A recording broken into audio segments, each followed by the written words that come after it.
The termination letter arrived on a Friday at 4:47 p.m., delivered by courier to ensure I received it before the weekend when I couldn't respond through official channels.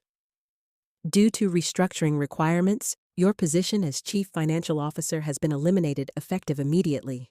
We appreciate your contributions and wish you success in future endeavors. 8 years of building Meridian Technologies into a $50 million enterprise, reduced to 3 sentences and a security escort to the parking garage. My name is Caroline Matthews, and for 8 years, I'd been the financial architect behind my husband's technology consulting firm. While Marcus charmed clients and pitched innovative solutions, I'd been the strategic mind managing cash flow, structuring contracts, and building the financial systems that transformed his startup dreams into sustainable profit. What Marcus had forgotten when he decided to eliminate my position was that I wasn't just his chief financial officer. I was the person who understood every financial detail, every client vulnerability, and every regulatory requirement that kept Meridian Technologies profitable and compliant. His just business decision was about to become very personal when he discovered what happened when you fired someone who knew exactly where all the financial bodies were buried. Marcus thought he could remove me from his company to make room for his new business partner, both professional and personal, while keeping the financial infrastructure I'd built. What he was about to learn was that some business decisions have consequences that extend far beyond restructuring charts, especially when you terminate someone who'd spent 8 years ensuring your company operated legally. Picture this: a glass-walled conference room in Austin's tech corridor where Marcus and I had built Meridian Technologies from a 2-person startup into one of the region's most successful technology consulting firms. We specialized in digital transformation for mid-market companies, which meant we understood exactly how businesses could be systematically modernized or systematically destroyed. My role as CFO went far beyond traditional financial management. I'd designed the contract structures that protected our intellectual property, implemented the compliance systems that satisfied regulatory requirements, and built the financial controls that prevented the kind of fraud and mismanagement that destroyed consulting firms. Mr. Peterson, the implementation timeline we're proposing includes built-in safeguards that protect both your data integrity and your competitive position, I'd explained to clients who needed comprehensive digital overhauls. Our financial modeling shows ROI achievement within 18 months, assuming adherence to the governance frameworks we've established. I'd been so focused on protecting our clients' businesses that I'd failed to protect myself from my own business partner. Meridian Technologies had earned its reputation on delivering complex transformations that other consulting firms couldn't handle. We'd developed proprietary methodologies for data migration, custom software that streamlined business processes, and financial models that helped companies optimize everything from supply chain management to customer acquisition. Caroline, you're the genius behind our profitability, Marcus would tell me during our strategic planning sessions. I can sell the vision and manage client relationships, but you make the numbers work. You make everything possible. Everything except honesty in our partnership. The first indication that our perfect partnership was evolving came 6 months ago when Marcus hired Elena Rodriguez as our Director of Business Development. Fresh from a major consulting firm, ambitious, and eager to bring fresh perspectives to client acquisition and strategic planning. Caroline, I've been reviewing our client contracts and financial structures.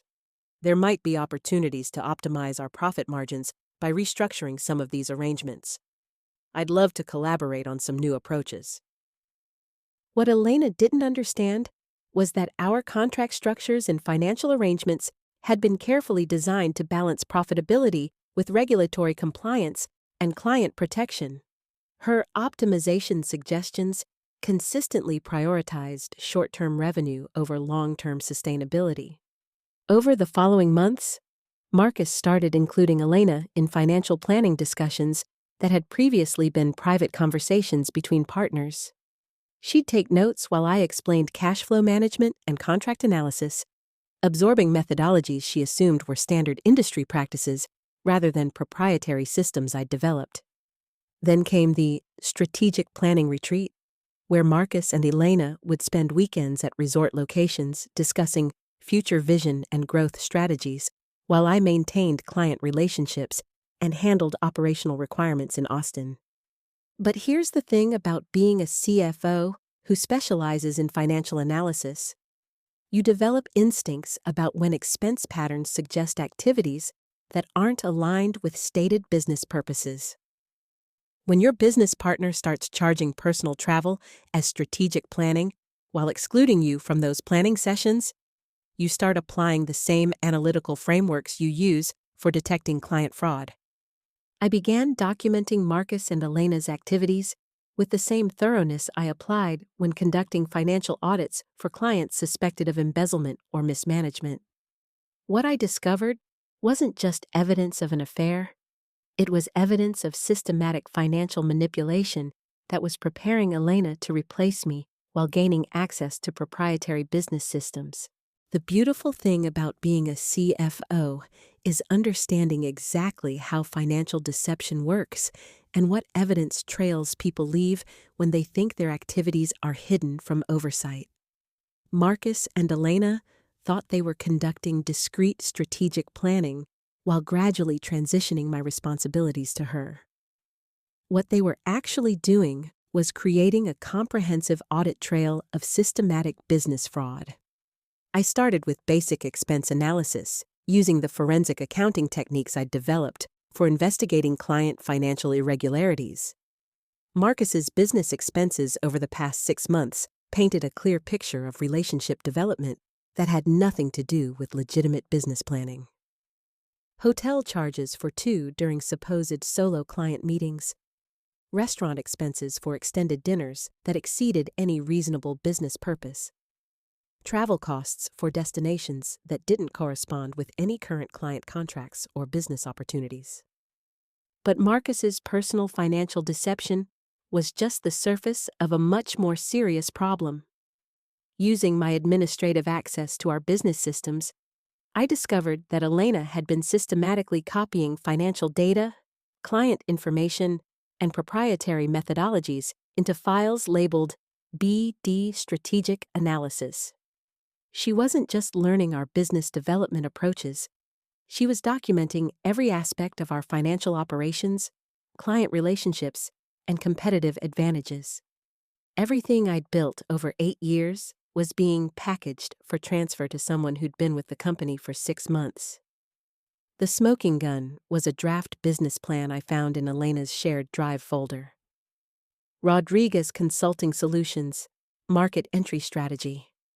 The plan outlined launching a competing firm using proven methodologies and established client relationships while targeting opportunities in the mid-market digital transformation space. Sound of systematic investigation. Marcus and Elena weren't just planning to replace me personally and professionally.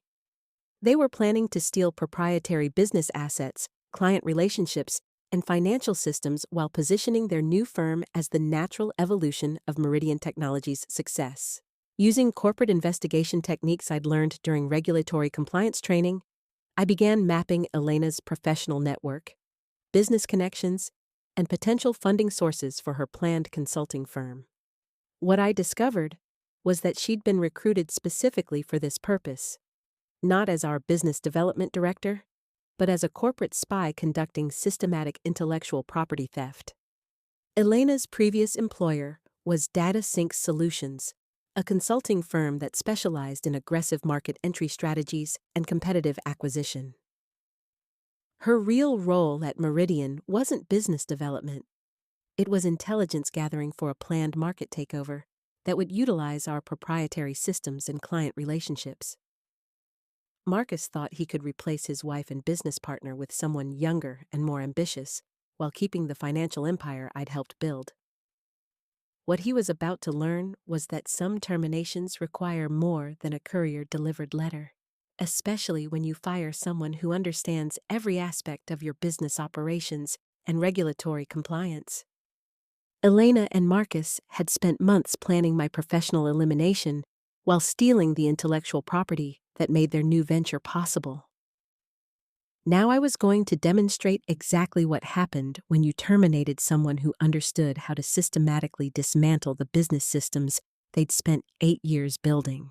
The beauty of being a CFO who'd spent 8 years ensuring regulatory compliance is understanding exactly which violations could shut down a business immediately and which agencies had the authority to investigate systematic financial fraud. Marcus and Elena were about to receive the most comprehensive compliance audit of their careers. Sound of systematic documentation. I spent my weekend of elimination compiling a case file that would have impressed any regulatory auditor. Every financial irregularity I'd discovered, every compliance violation I'd previously corrected, and every system weakness that I'd been protecting through careful management. All documented with the precision of someone who understood exactly how government investigations worked. Marcus had been so confident in my loyalty and discretion that he'd never implemented financial controls that would prevent a CFO from accessing historical data or documenting systematic problems. I had complete access to 8 years of financial records, contract disputes, and client relationship management that revealed patterns of problems I'd been quietly solving. What I discovered was that Meridian Technologies had been operating in systematic violation of several federal regulations governing data privacy, financial reporting, and competitive practices. Problems I'd been managing through careful compliance protocols were actually violations that could trigger immediate suspension of our business licenses. The SEC violations alone were staggering. Marcus had been categorizing personal expenses as business costs, misrepresenting revenue timing to optimize tax implications, and manipulating financial statements to qualify for business loans that exceeded our actual capacity. I'd been preventing audit triggers through careful financial management, but the underlying violations remained. Then there were the data privacy violations. Our client contracts included strict confidentiality requirements that were governed by federal regulations. But Marcus had been sharing client information with Elena before she'd completed background screening or signed appropriate NDAs. Every strategic planning session where they'd discussed client data represented a potential HIPAA or SOX violation. But the most devastating discoveries involved Elena's systematic intellectual property theft. Her documentation of our proprietary methodologies while planning a competing business constituted corporate espionage, violation of fiduciary duty, and potential criminal conspiracy to defraud business partners. Monday morning, I began filing the most comprehensive regulatory complaint in Meridian Technologies' history. Not as a terminated employee seeking revenge, but as a former CFO with legal obligations to report financial fraud and regulatory violations that threatened client interests and federal compliance requirements. This is Caroline Matthews, former CFO of Meridian Technologies. I need to report systematic financial violations and potential corporate espionage that require immediate regulatory investigation. The response was immediate and comprehensive. The SEC opened a financial fraud investigation based on my documentation of expense manipulation and revenue misrepresentation. The FTC initiated a data privacy audit based on evidence of client information sharing with unauthorized personnel. The Texas Department of Licensing began investigating corporate structure violations that could revoke our business permits. Marcus thought he could eliminate my position while keeping the financial systems I'd built operational.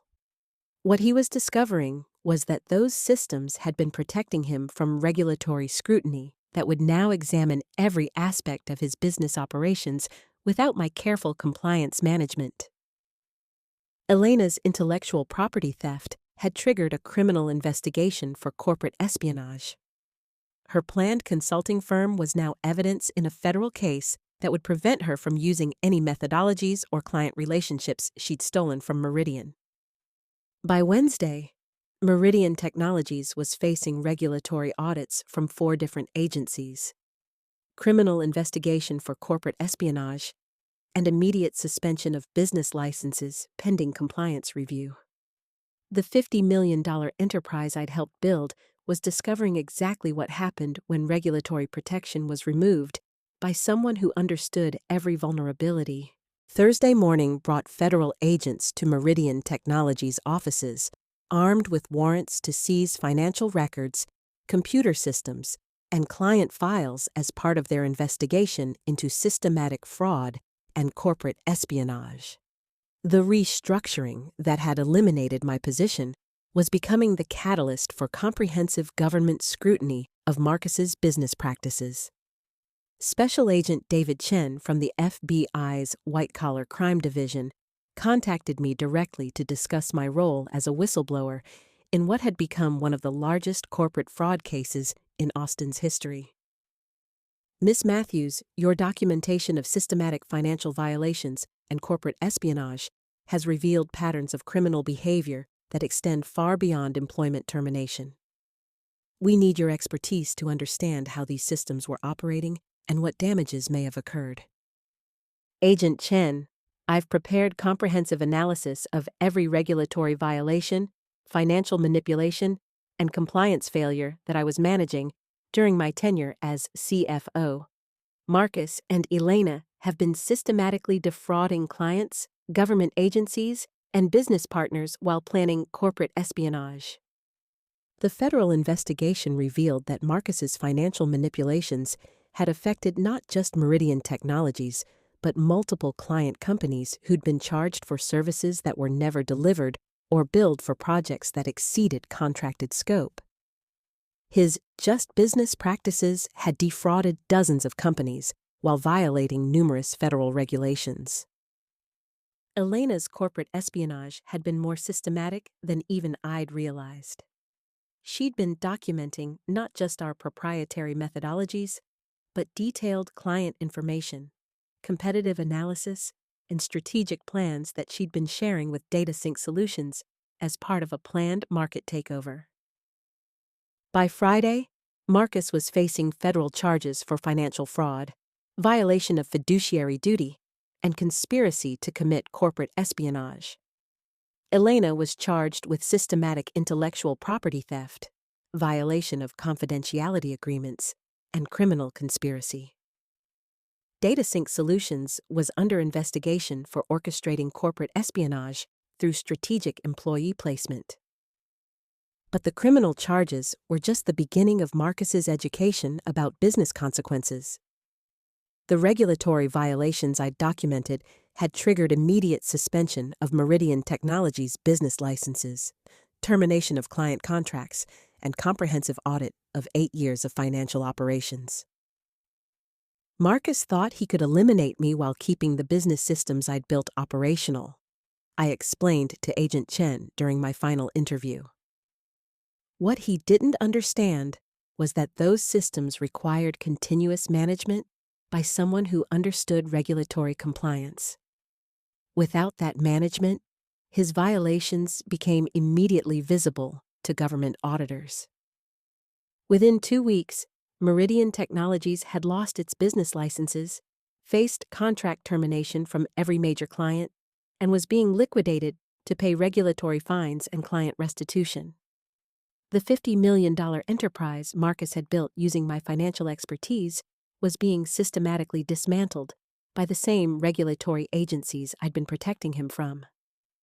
The just business decision to eliminate my position had become the catalyst for exposing 8 years of systematic fraud that destroyed not just Marcus's business, but his freedom, his professional reputation, and any possibility of rebuilding in the consulting industry. 6 months after Marcus's restructuring decision destroyed his business empire, I was sitting in my new corner office overlooking Austin's downtown district, reviewing client contracts for Matthews Consulting Solutions, the firm I'd built using the same methodologies and client relationships that Marcus had tried to steal, but this time with proper compliance and ethical business practices. The irony wasn't lost on me that Marcus's termination had provided the perfect opportunity to launch my own consulting firm using the expertise I developed at Meridian Technologies. My 8 years of financial management and compliance oversight had created a reputation that clients trusted more than Marcus's sales presentations. Miss Matthews, this is Robert Chang from Peterson Industries. We need to discuss transitioning our consulting relationship following the issues with Meridian Technologies. Your reputation for financial integrity is exactly what we need during this difficult period. Mr. Chang, I'd be happy to discuss how Matthews Consulting can provide the same strategic guidance you received previously, but with enhanced compliance oversight and transparent financial management. Within 3 months, I'd secured contracts with 80% of Meridian Technologies' former clients, all eager to work with someone they trusted to handle their digital transformation projects without the regulatory violations and ethical problems that had destroyed their previous consulting relationship. The federal investigation had actually enhanced my professional reputation by demonstrating that I'd been the ethical guardian preventing worse violations while Marcus pursued increasingly aggressive business practices. My willingness to report systematic fraud had positioned me as someone clients could trust with sensitive business operations. Matthews Consulting Solutions operated with the kind of transparency and compliance oversight that I'd always believed consulting firms should maintain.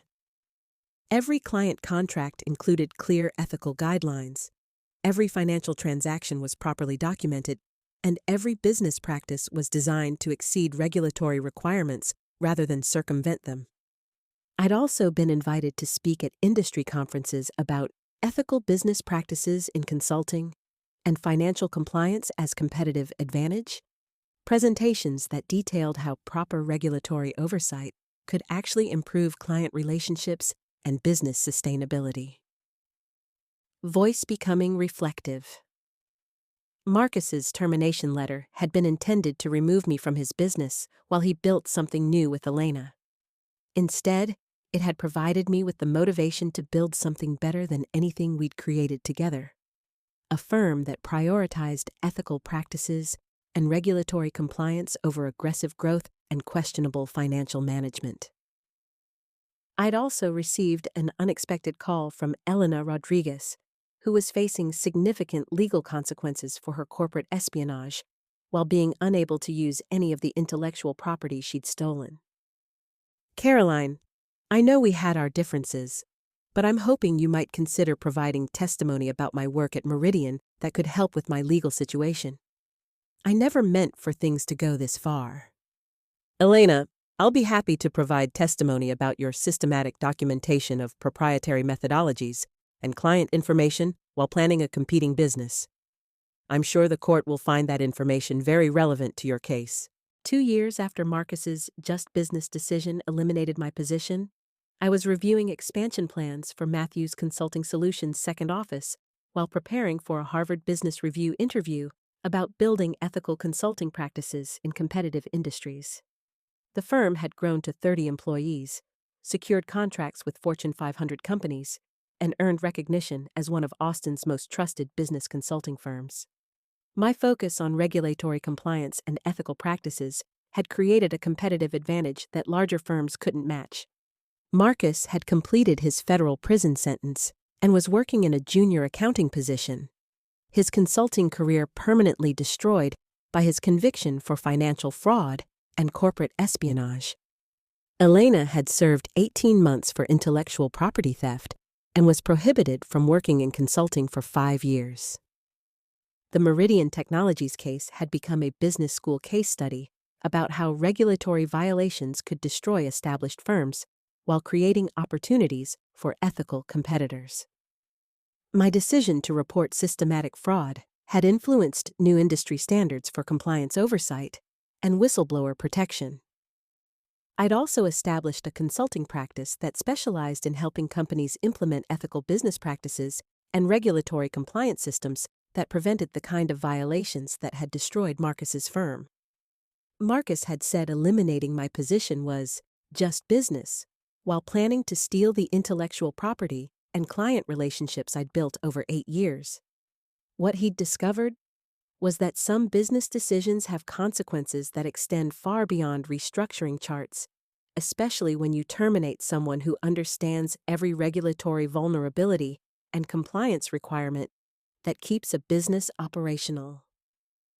The termination letter that arrived on Friday at 4:47 p.m. had been intended to remove me from his business empire while he built something new with his corporate spy girlfriend. Instead, it had provided me with the perfect opportunity to demonstrate exactly what happened when you fired someone who understood how to build businesses properly, rather than just grow them aggressively. Marcus had said it was just business when he eliminated my position to make room for someone who was stealing our intellectual property. So I'd treated it like just business when I reported every regulatory violation and compliance failure that destroyed his company while building something better from the ethical foundation he'd abandoned. Sometimes the best revenge isn't personal, it's professional. It's using your expertise to build something legitimate and sustainable while ensuring that systematic fraud faces appropriate legal consequences. He'd said it was just business, so I'd ruined his business and built a better one. After all, I was exceptionally good at understanding how businesses should actually operate. The text message arrived at 4:17 p.m. on a Thursday while I was reviewing quarterly projections. "We need to talk when I get home. This isn't working anymore." 17 years of marriage reduced to a text sent between meetings, as if our life together was just another item on Robert's executive to-do list that needed to be crossed off efficiently. "My name is Dr. Elizabeth Kane. And for 17 years, I'd believed I was married to a dedicated aerospace engineer who traveled frequently for government contracts. Robert worked for Lockheed Martin on classified projects that required extended trips to secure facilities, sometimes for weeks at a time. His work was important, demanding, and explained every absence, every late night, every weekend when duty called. What I didn't know until Friday morning was that Robert's government contracts included maintaining a second family in Colorado Springs, complete with a wife who thought she was his only wife, and 2 children who'd never heard of Dr. Elizabeth Kane or the life Robert had built in Virginia. Robert thought he could terminate our marriage like a failed defense contract while protecting his compartmentalized double life from discovery. What he was about to learn was that some secrets can't be classified when you abandon them to someone who specializes in forensic pathology and understands exactly how to conduct thorough investigations. Picture this: a colonial mansion in McLean, Virginia, where I'd spend my mornings reviewing autopsy reports and toxicology findings before heading to my position as chief medical examiner for Fairfax County. Robert would kiss me goodbye each morning before driving to his office at Lockheed Martin, where he managed sensitive aerospace projects that supported national defense initiatives. My work involved determining causes of death in complex cases where evidence was limited, motives were unclear, and families needed answers about how their loved ones had died. I specialized in detecting patterns that others missed, analyzing evidence that seemed unrelated, and reconstructing timelines that revealed truth hidden beneath layers of deception. Skills that would prove remarkably applicable to my personal life. Robert and I had what everyone considered the perfect government contractor marriage: successful medical examiner and dedicated defense engineer, both serving public interests while maintaining security clearances that required discretion about our professional responsibilities. "The project in Colorado is extending another 2 weeks," Robert would explain during his regular check-in calls. "You know how these government contracts work. When national security is involved, timelines become flexible. I miss you, but this could lead to long-term opportunities for both of us." Long-term opportunities. He wasn't lying about that. Robert's security clearance meant I couldn't ask detailed questions about his projects, locations, or colleagues. Operational security required compartmentalized information, limited communication during sensitive phases, and trust that his absences served purposes more important than personal convenience. I understood classification requirements because my own work involved sensitive cases that required discretion. When Robert couldn't discuss project details or explain schedule changes, I respected the constraints of his clearance level and trusted that his dedication to national defense justified the personal sacrifices our marriage required. Voice becoming suspicious. But forensic pathology teaches you to notice patterns that don't align with stated explanations. When someone's behavior consistently contradicts their claimed motivations, you start applying investigative frameworks to understand what evidence might be hidden beneath surface narratives. Small details that hadn't seemed significant individually began forming patterns when analyzed collectively. Robert's Colorado Springs facility required extended stays but never appeared in any public contract announcements. His security protocols prevented family contact during projects, but allowed him to maintain regular social media activity. Using the same methodical approach I applied to complex death investigations, I began documenting Robert's travel patterns, communication schedules, and behavioral changes over time. What emerged wasn't evidence of classified government work. It was evidence of systematic deception that had been carefully maintained for years. Robert thought his security clearance provided perfect cover for a double life that national defense priorities would protect from scrutiny. What he'd forgotten was that he'd married someone whose job was uncovering truth in situations where other people had tried very hard to hide it. Thursday's breakup text had been efficient, professional, and completely inadequate for someone who'd spent decades learning how to analyze incomplete information and reconstruct hidden narratives. Robert was about to discover exactly how thorough a forensic investigation could be when conducted by someone who specialized in finding answers that other people preferred to keep buried. Friday morning arrived with the kind of clarity that comes from shock transforming into professional curiosity. If Robert thought he could end 17 years of marriage with a text message while maintaining operational security about his reasons, he'd underestimated someone who made a living extracting truth from situations where evidence had been deliberately concealed. I approached Robert's double life like any complex forensic case, by gathering all available evidence, analyzing patterns that might reveal hidden information, and reconstructing timelines that would expose what actually happened versus what I'd been told was happening. Starting with financial records, I traced every business expense, travel reimbursement, and credit card charge that Robert had categorized as work-related over the past 5 years. Government contractors maintain meticulous documentation for security and auditing purposes, which meant Robert's deception had created a comprehensive paper trail. What I discovered wasn't evidence of classified government projects.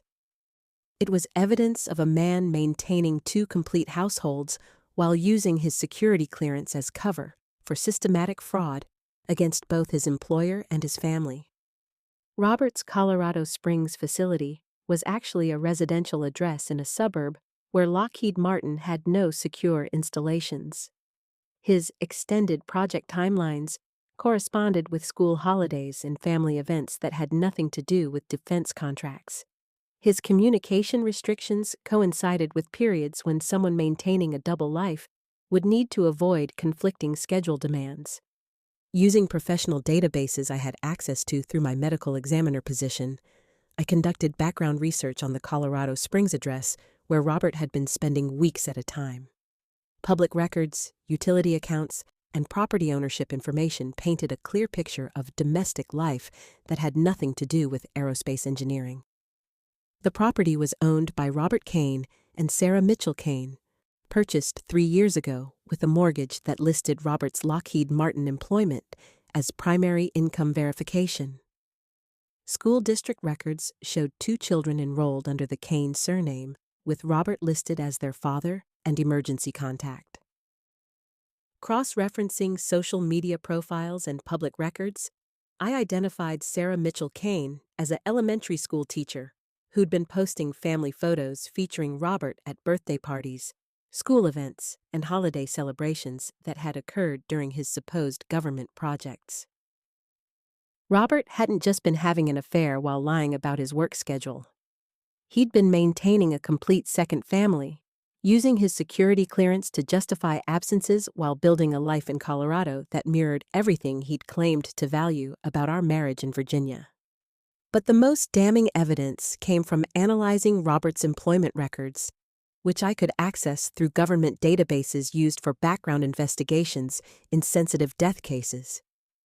Robert's actual project assignments showed no extended deployments to Colorado Springs, no classified work requiring weeks-long facility isolation, and no security protocols that would prevent family communication.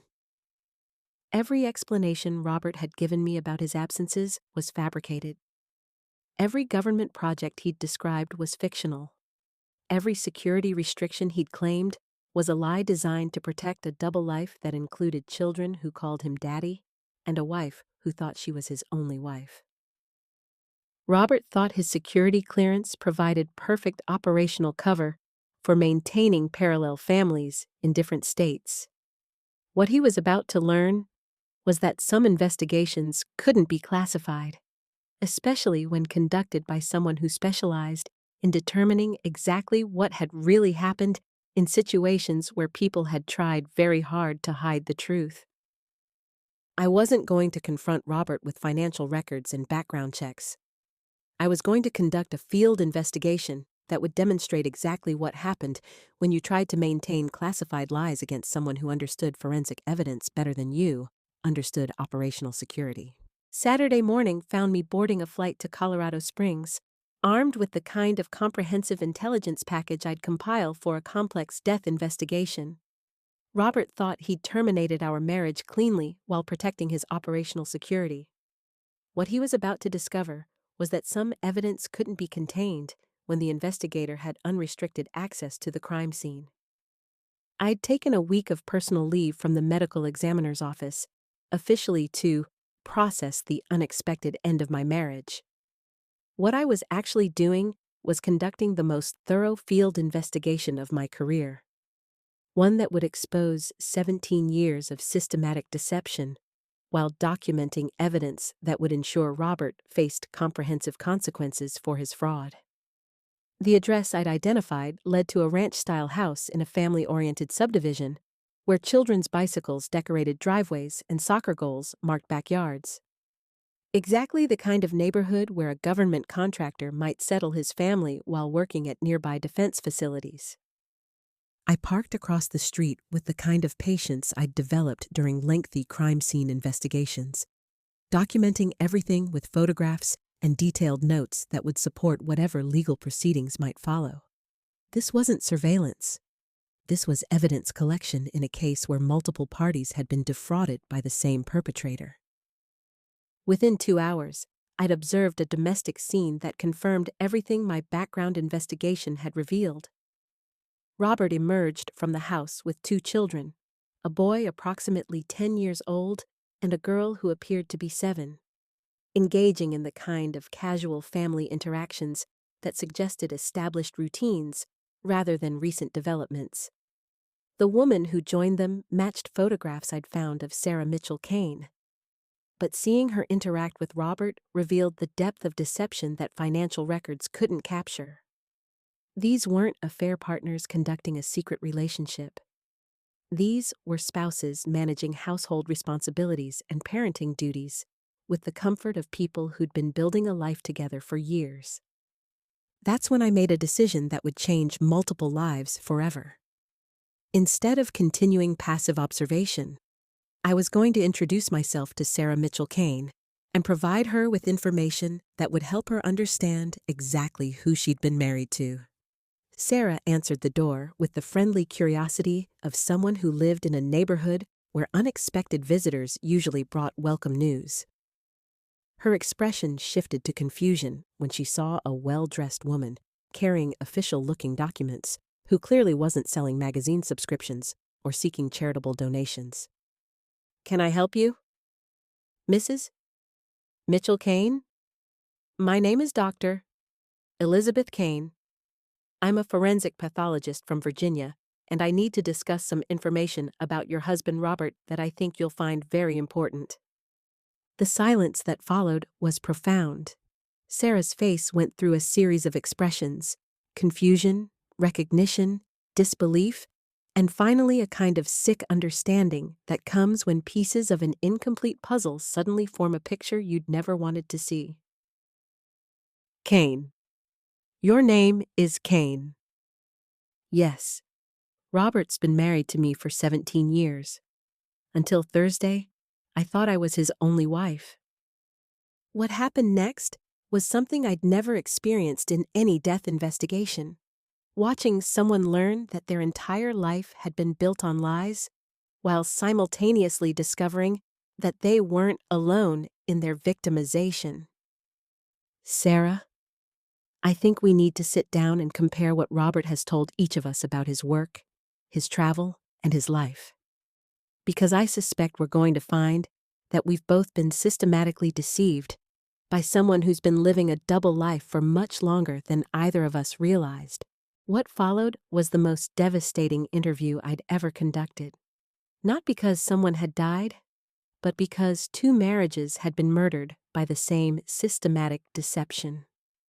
Sarah and I spent the next 4 hours comparing stories that revealed the scope of Robert's fraud with the kind of detail that would have impressed any forensic investigator. Sarah's timeline began 7 years ago when she'd met Robert at a conference for defense contractors in Denver. He'd been charming, successful, and upfront about his demanding job that required frequent travel for classified government projects. Their courtship had been conducted around his security requirements that limited communication during sensitive phases. He always said his work with Lockheed Martin required operational security that made traditional relationships difficult. I thought I was lucky that he'd chosen someone who understood the demands of government service.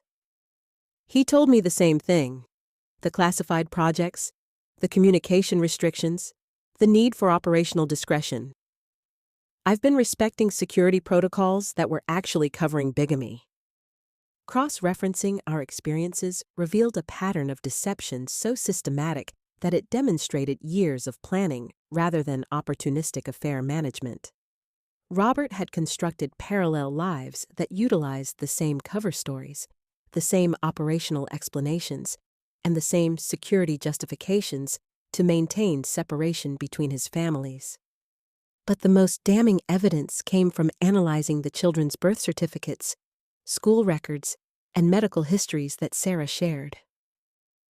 Robert's son, Marcus, had been born 6 years ago, followed by daughter Emma 3 years later, both during periods when Robert had been working extended projects that required absence from our Virginia home. Sarah, he wasn't just maintaining 2 marriages. He was building 2 complete families while using his security clearance to justify why neither family could know about the other.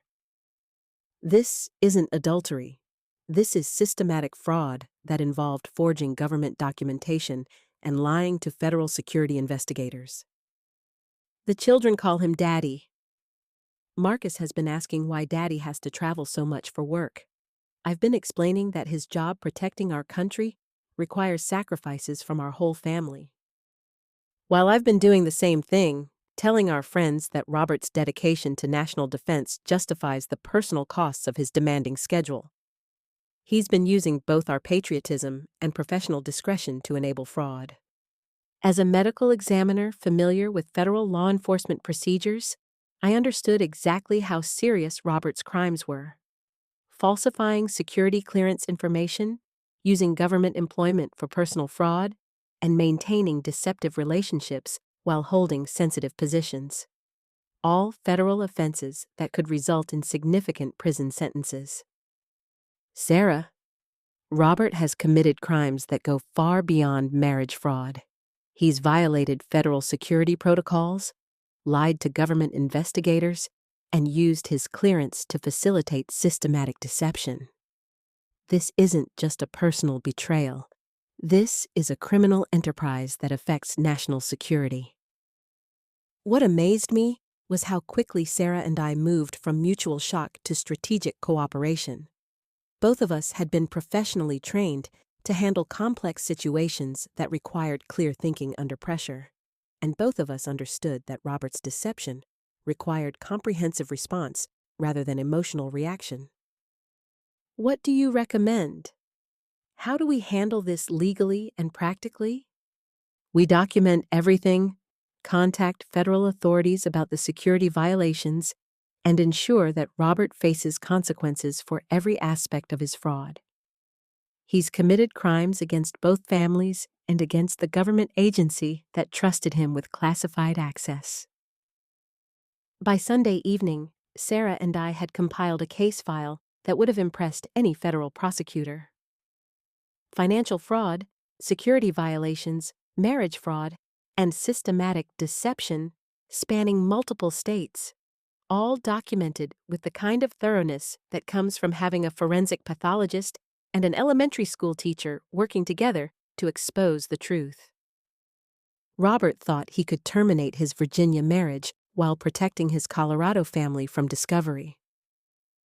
What he was about to learn was that some secrets can't be maintained when your victims start comparing notes and applying professional investigative techniques to reconstruct your actual activities. Monday morning brought federal agents to Robert's Lockheed Martin office, armed with evidence that his security clearance had been obtained and maintained through systematic fraud spanning multiple years.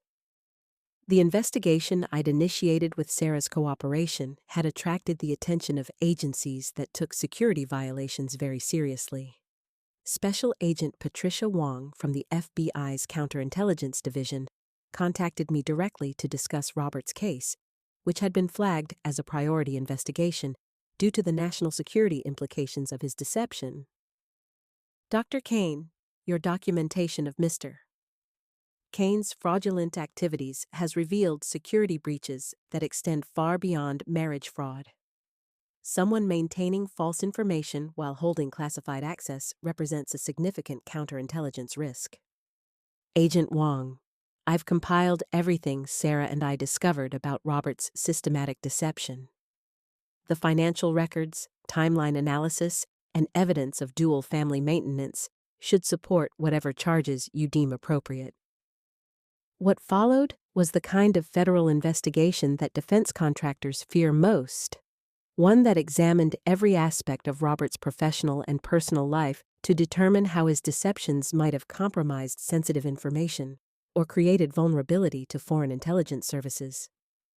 Robert's security clearance was immediately suspended, his access to classified information was terminated, and his employment with Lockheed Martin was ended pending the outcome of federal investigation. The man who'd used his clearance to justify systematic fraud was discovering exactly what happened when that clearance became the focus of counterintelligence scrutiny. But the professional consequences were just the beginning. Robert faced federal charges for security fraud, marriage fraud, and conspiracy to defraud government agencies, charges that carried significant prison sentences and would permanently end any possibility of future defense industry employment.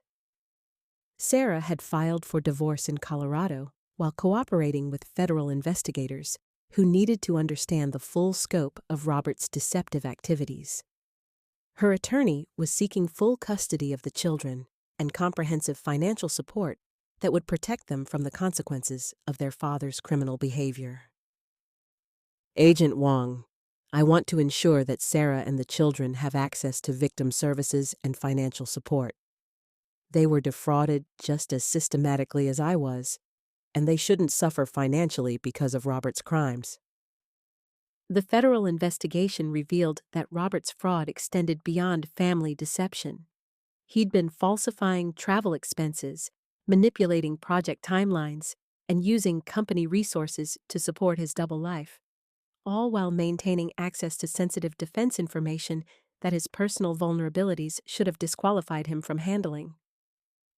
6 months later, Robert was sentenced to 8 years in federal prison for security fraud, conspiracy, and marriage fraud. His conviction became a case study used in security clearance training about how personal deception could compromise national security and destroy multiple lives simultaneously. 2 years after discovering Robert's double life, I was sitting in Sarah's kitchen in Colorado Springs, helping Marcus with his science homework, while Emma showed me drawings of her new family. That included Dr. Elizabeth as her bonus mom from Virginia.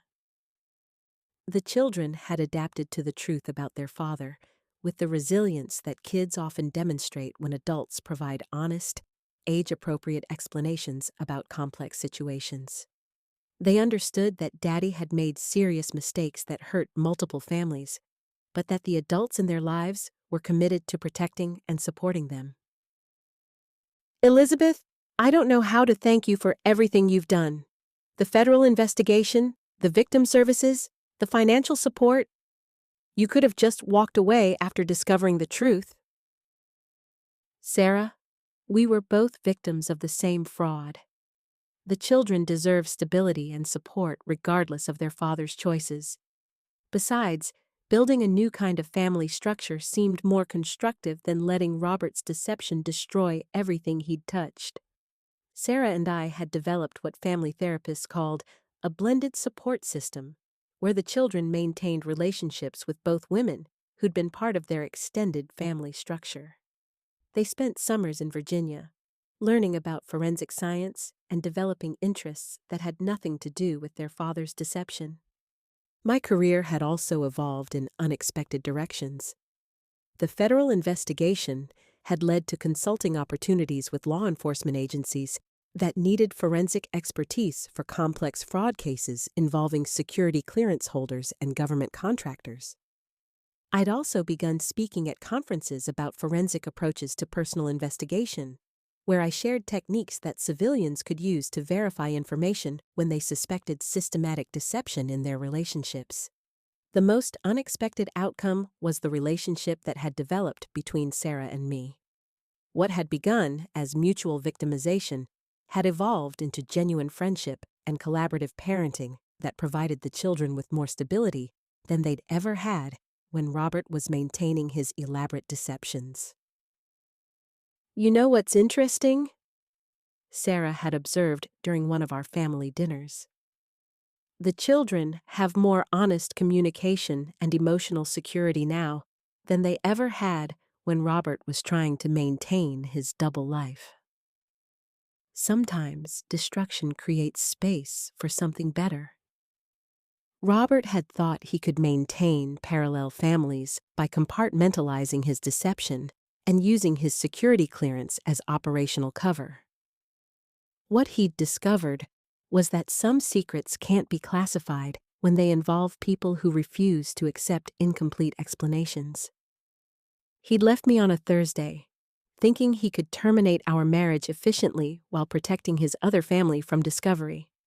By Friday, his other family and I had begun the investigation that would expose 17 years of systematic fraud and build something honest from the wreckage of his lies. Robert had tried to maintain 2 separate families through security protocols and operational deception. Instead, he'd created one larger family united by shared experience of his betrayal and committed to protecting each other from the consequences of his crimes. Sometimes the best revenge isn't personal. It's building something truthful and supportive from the wreckage of someone else's deception, while ensuring they face appropriate consequences for every life they've damaged. He'd left me on Thursday. I'd met his other family on Friday. By Monday, we'd all learned the truth about who Robert really was. And by the end of the year, we'd built a better family structure than anything Robert had ever provided through his elaborate lies. The text message arrived during my quarterly board meeting. Can't make dinner tonight. Emergency client situation requiring immediate attention. Love you, babe. The same excuse Daniel had used 17 times in the past 6 months, always sent precisely when he thought I'd be too busy to respond immediately. My name is Samantha Reed, and for 12 years, I'd been building what Forbes called the most innovative consulting firm in corporate America. Reed Strategic Solutions specialized in hostile takeover negotiations and crisis management for Fortune 500 companies, which meant I'd spent my career learning exactly how to leverage information, manipulate outcomes, and negotiate from positions of strength. What Daniel didn't know was that his emergency client situations had been investigated, documented, and analyzed with the same thoroughness I applied to billion-dollar acquisitions. His affair wasn't just a betrayal. It was a business opportunity that would demonstrate exactly why you should never lie to someone who negotiates for a living. Daniel thought he was managing a secret relationship while keeping his marriage intact. What he'd actually done was provide me with perfect leverage for the most profitable negotiation of my career, one where I'd sell him the truth about his situation at a price that would change both our lives forever. Picture this: a penthouse overlooking Manhattan's financial district, where I'd review acquisition targets over coffee while Daniel prepared for his day managing high-net-worth investment portfolios. We were the power couple everyone admired, successful CEO and talented financial advisor who'd built complementary empires while maintaining what appeared to be a perfect marriage. Reed Strategic Solutions had built its reputation on transforming corporate disasters into profitable opportunities. When companies faced hostile takeovers, regulatory crises, or leadership scandals, they called me to negotiate outcomes that protected shareholder value while minimizing long-term damage. Mr. Harrison, your board is facing a choice between immediate disclosure and strategic narrative management. Based on my analysis, controlled information release will minimize stock volatility while positioning the company for post-crisis growth. My expertise was understanding how information flowed, how leverage shifted, and how to structure deals that appeared beneficial to all parties while actually maximizing outcomes for my clients. Negotiation wasn't just my profession, it was my art form. I love watching you work, Daniel would tell me over dinner at restaurants where CEOs discussed merger strategies at neighboring tables. The way you analyze complex situations and find solutions nobody else sees, you're brilliant at turning problems into opportunities. If only he'd realized he was about to become my most interesting case study. Daniel's investment advisory firm specialized in wealth management for tech entrepreneurs and entertainment industry executives.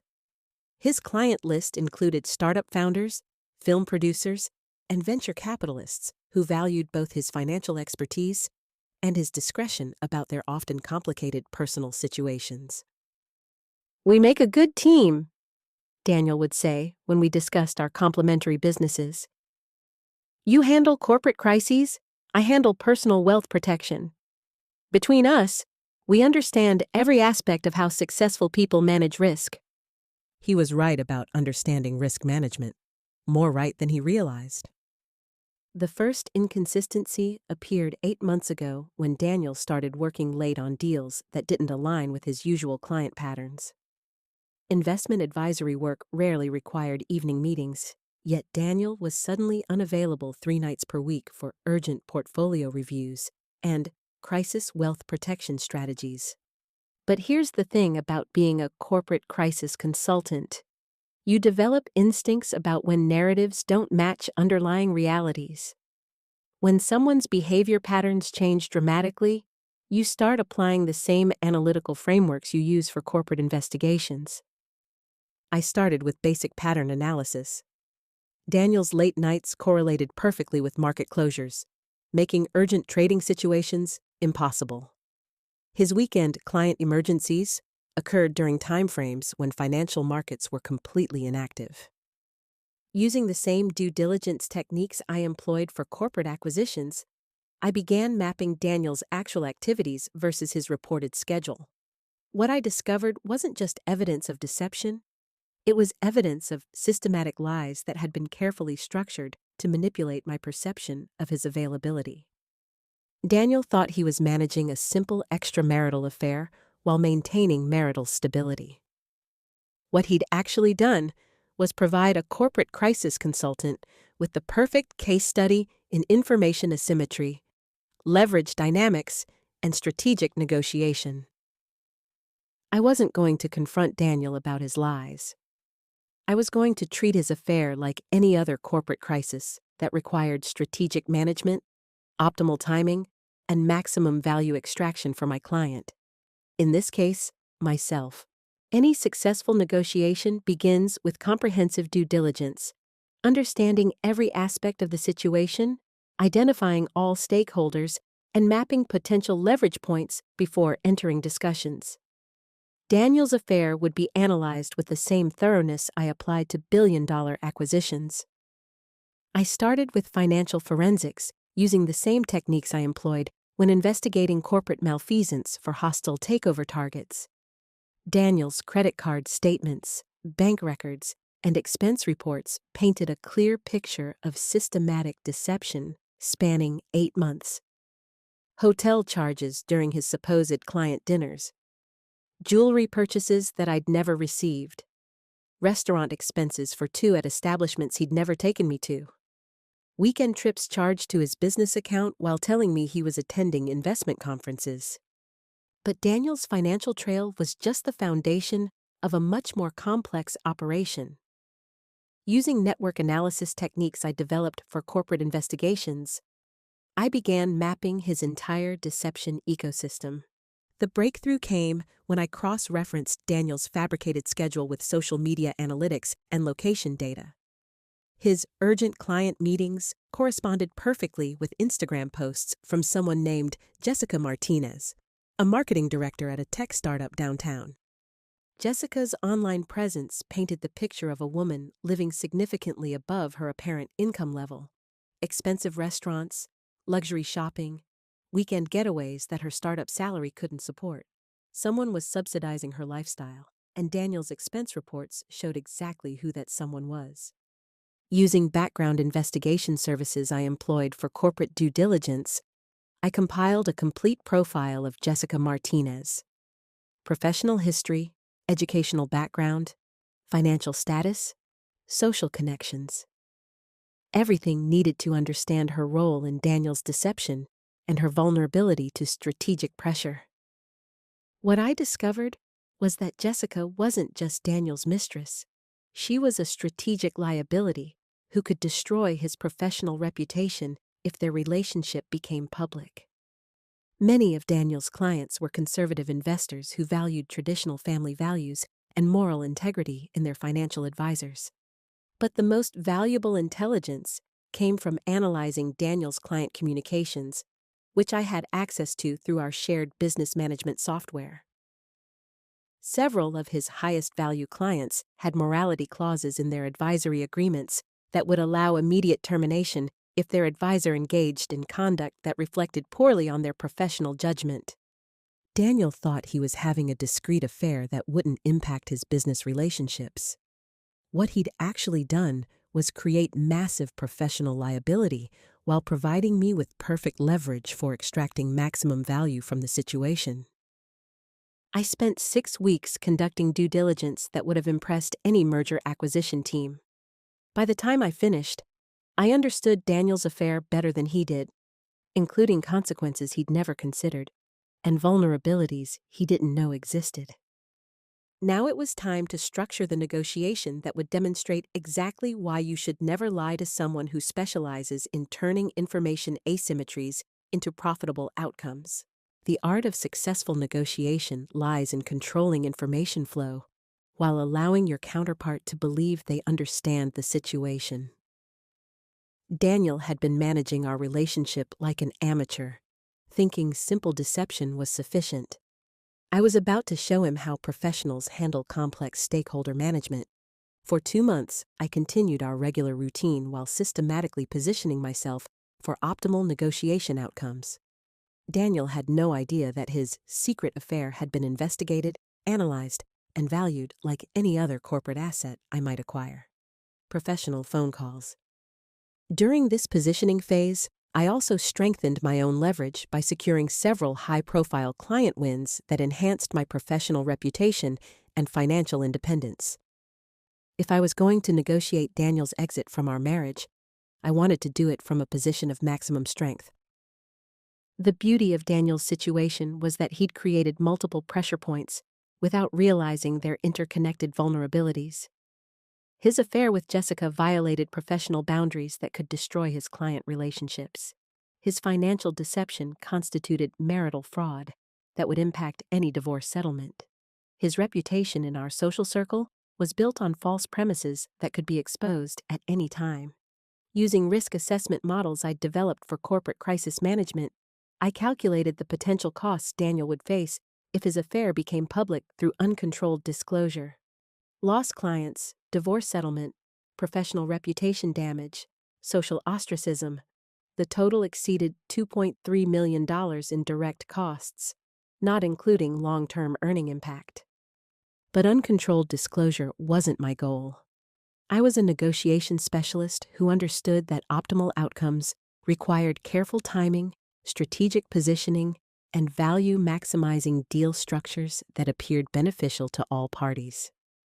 That's when I identified the perfect leverage opportunity. Daniel had been pursuing a partnership opportunity with Morgan Stanley's private wealth management division, a career advancement that would triple his earning potential but required comprehensive background screening and moral character verification. Daniel's affair with Jessica, particularly the financial improprieties involved in supporting her lifestyle, would disqualify him from partnership consideration instantly. The same deception he thought was protecting our marriage was actually threatening his most important professional opportunity. I now had everything needed for the most profitable negotiation of my career. Daniel believed he was managing a secret affair while maintaining marital stability.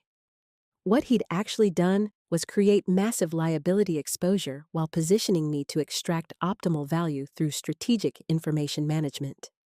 The time had come to schedule the most important business meeting of our marriage, one where I'd demonstrate exactly why successful negotiations require superior preparation, comprehensive due diligence, and the ability to leverage information asymmetries for maximum advantage. I scheduled our discussion for a Friday evening in my home office, the same space where I'd negotiated acquisitions worth billions of dollars. Daniel arrived expecting a normal dinner conversation, completely unaware that he was walking into the most important negotiation of his life. I'd prepared for this meeting with the same thoroughness I applied to hostile takeover negotiations. Every piece of evidence organized chronologically, every leverage point identified and quantified, every potential outcome modeled with risk-adjusted valuations. "You wanted to discuss something important?" Daniel asked, settling into the chair across from my desk. The same chair where opposing negotiators had realized they were outmatched by someone who'd done superior preparation. "Yes, I want to discuss a business proposition that I think you'll find very interesting." I opened the leather portfolio I'd prepared and slid the first document across my desk. It was a comprehensive summary of Daniel's affair with Jessica Martinez, formatted like the executive briefings I prepared for corporate clients. "This is an analysis of your extracurricular activities over the past 8 months," I explained in the same tone I used when presenting acquisition targets to board members. "Financial expenditures, time allocation, risk exposure, and potential liability assessment." "Samantha, I can explain. This isn't what it looks like." "Daniel, please. Let me finish my presentation before we discuss terms." I walked him through each section of my analysis with clinical precision.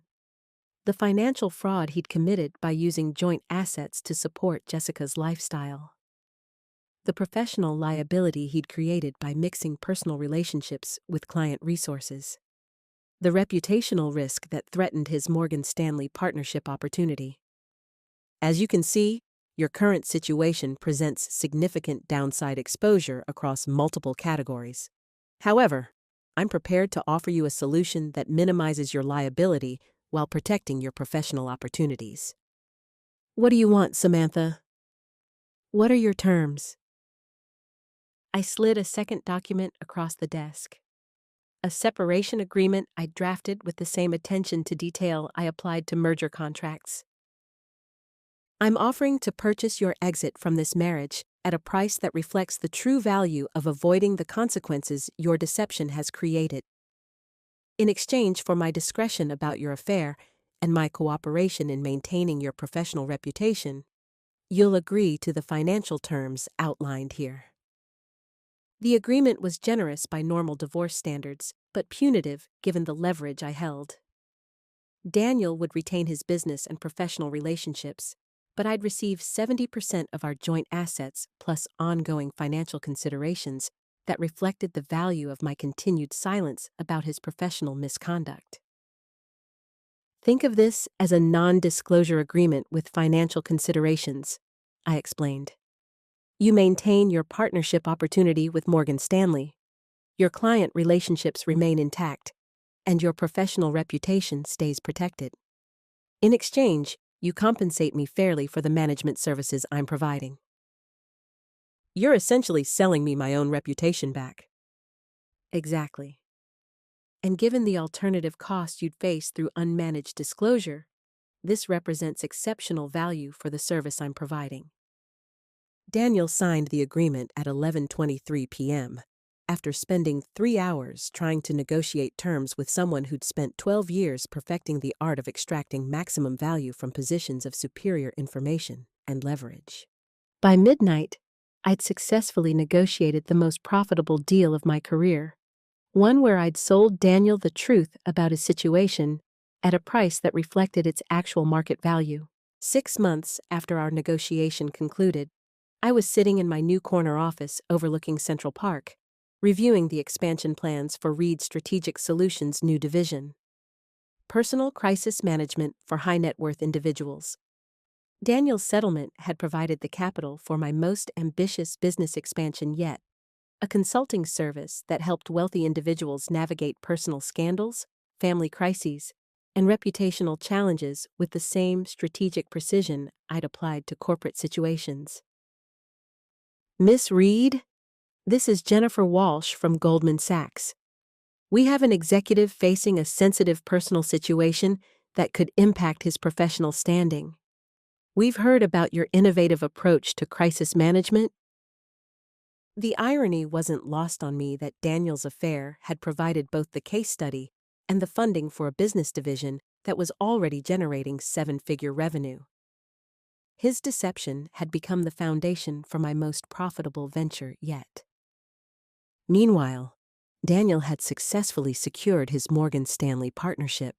His client relationships remained intact, and his professional reputation was unblemished. Our negotiation had delivered exactly what I'd promised: his career advancement in exchange for fair compensation for my strategic management services. The difference was that Daniel now understood exactly what professional-level negotiation looked like when conducted by someone who'd spent their career extracting maximum value from complex situations. He'd received a masterclass in strategic positioning, leverage utilization, and outcome optimization. I'd also begun dating again, specifically other professionals who understood negotiation, strategic thinking, and the value of transparent communication in complex relationships. No more amateur hour deception. I was interested in partners who could operate at my professional level. I have to ask, Michael Chen had said over dinner at Le Bernardin, how did you handle your divorce so strategically? Most people either fight bitterly or get taken advantage of by manipulative spouses. I realized that divorce negotiations are just another form of business transaction. Daniel tried to lie to someone who negotiates for a living, so I treated his affair like any other situation requiring strategic information management and optimal value extraction.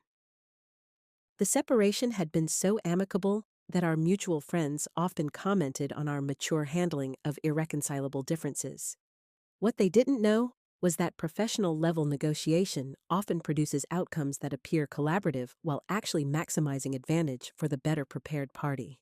2 years after selling Daniel the truth about his affair, I was reviewing the annual performance metrics for my personal crisis management division while preparing for another Forbes interview about innovative consulting strategies.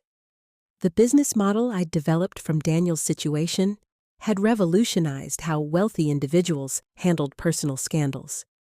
Instead of reactive damage control, my clients received proactive risk assessment and strategic narrative management that protected their professional interests while optimizing personal outcomes.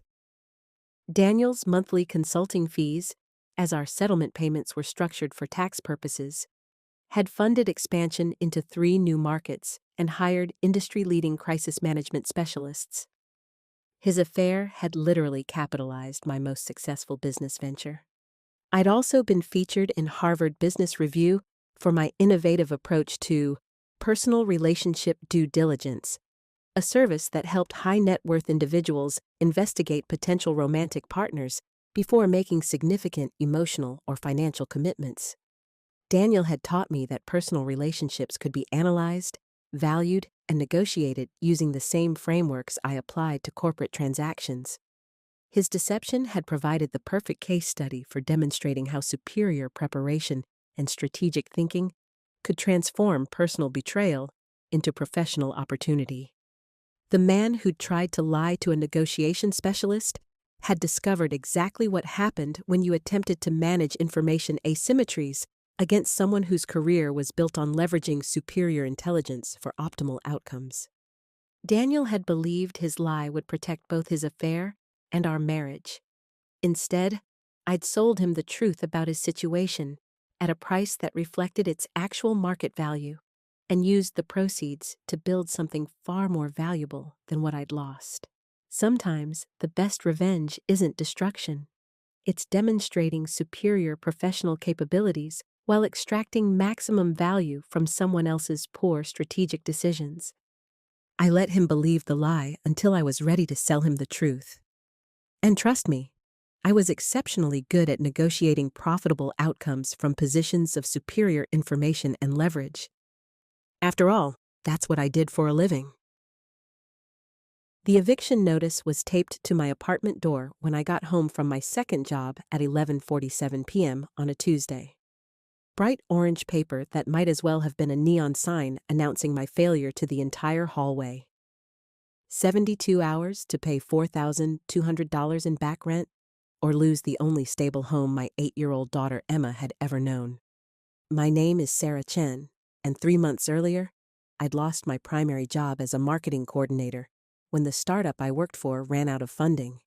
The severance barely covered 2 weeks of expenses, and despite applying to dozens of positions, I was still working part-time retail and weekend catering just to buy groceries and keep the lights on.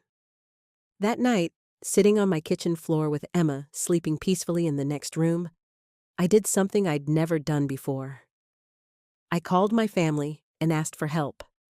Not alone, just enough to keep us housed while I found stable employment.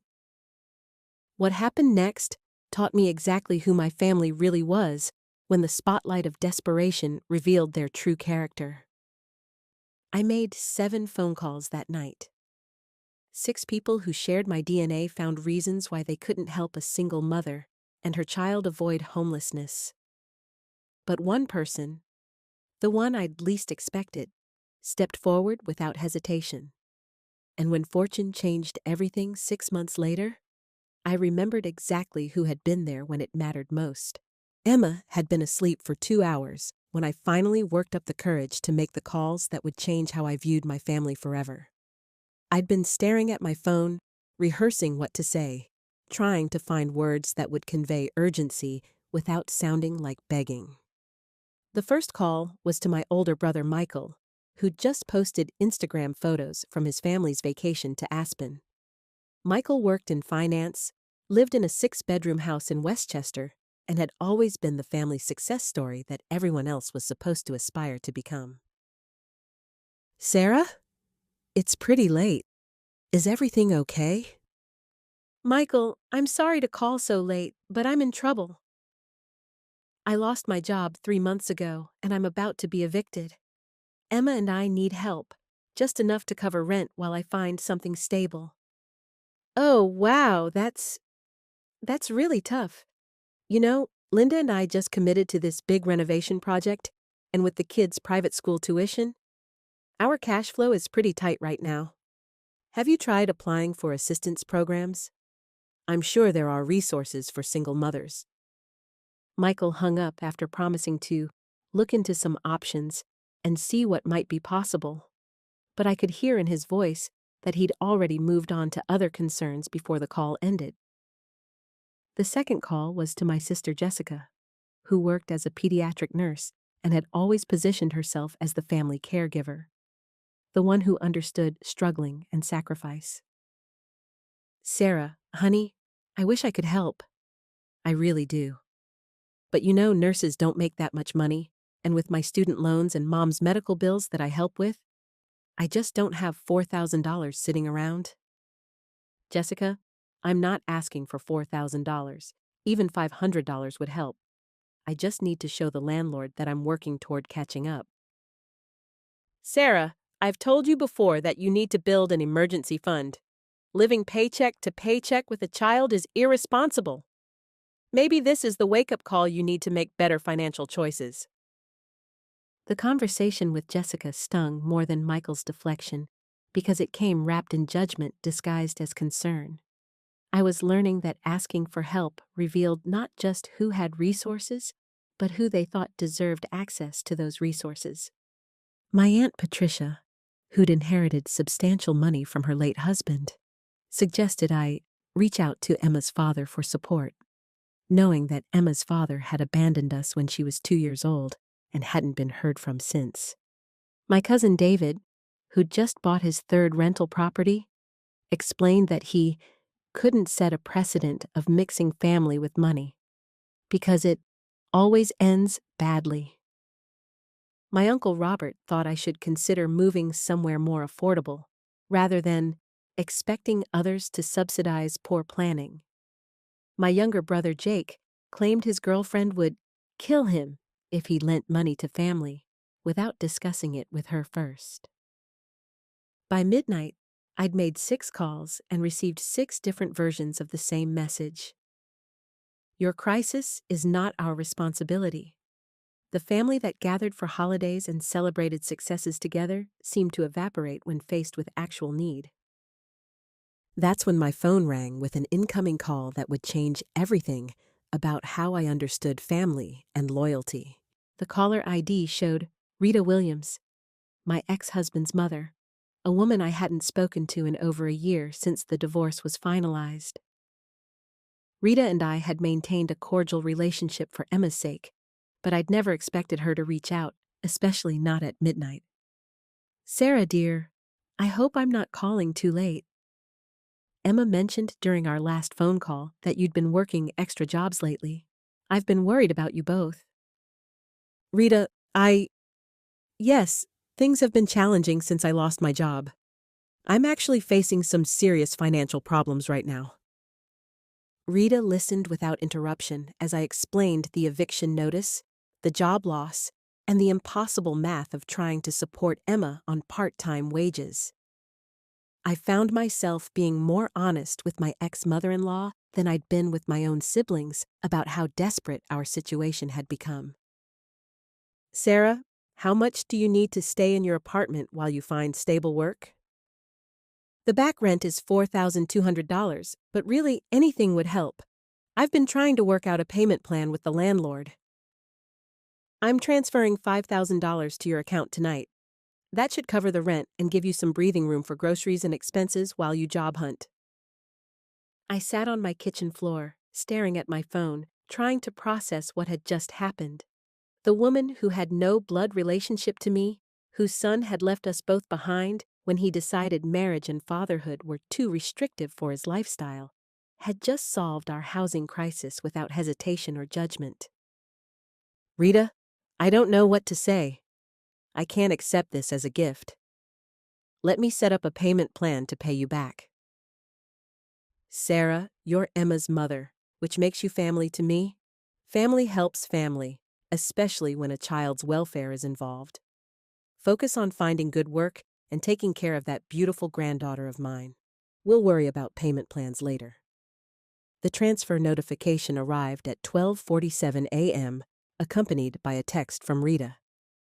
Emma is lucky to have such a dedicated mother. Things will get better. That night, I learned something profound about the difference between biological family and chosen family. Rita had stepped forward when my own blood relatives had found creative ways to justify abandoning us. Her generosity wasn't just financial. It was a reminder that worthiness of help shouldn't depend on sharing DNA. Over the next month, Rita checked in regularly, offered to babysit Emma during job interviews, and provided the kind of emotional support that helped me maintain confidence during a brutal job search. She never made me feel like a charity case or a burden, just like someone deserving of help during a difficult period. By the end of that month, I'd found a position as a marketing manager at a growing tech company.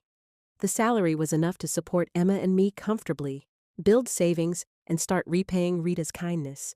But more importantly, I'd learned exactly who could be counted on when life became genuinely difficult. The family that had abandoned us in crisis would soon discover that loyalty and generosity create deeper bonds than shared genetics ever could. And when fortune smiled on our small household 6 months later, I would remember exactly who had earned the right to share in our good news. 6 months after Rita had saved us from homelessness, life had stabilized into something resembling normal. Emma was thriving in school. I was excelling at my new job, and we'd even managed to save enough for a small emergency fund that would prevent future desperation calls to family who'd already shown their true colors. Friday evening had become our tradition. Take out Chinese food, homework help, and then Emma would pick our lottery numbers while I handled household paperwork. It started as a fun weekly ritual that cost $5 and gave us something to hope for together. Mom, I think we should use Grandma Rita's birthday this week. She's been so nice to us. Maybe her lucky numbers will work for us too. That's a sweet idea, sweetheart. Rita would love that you're thinking of her. Emma carefully selected Rita's birth date, October 15th, along with numbers representing our family. Emma's age, my age, the number of our apartment, and a few random selections that Emma insisted felt lucky. The same ritual we'd been following for months, except this time, Emma wanted to honor the woman who'd been more family to us than our actual family. Saturday evening, I was doing laundry while Emma worked on a school project when the lottery drawing began on television. We'd developed a routine of checking numbers together, usually leading to Emma's dramatic declarations that we'd almost won if one or two numbers had been different.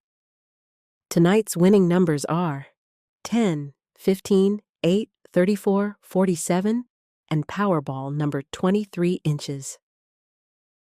I was folding Emma's school clothes when she suddenly shrieked from the living room with excitement that I initially assumed meant her favorite show was starting, or she'd finished her homework successfully. Mom! MOM, the numbers!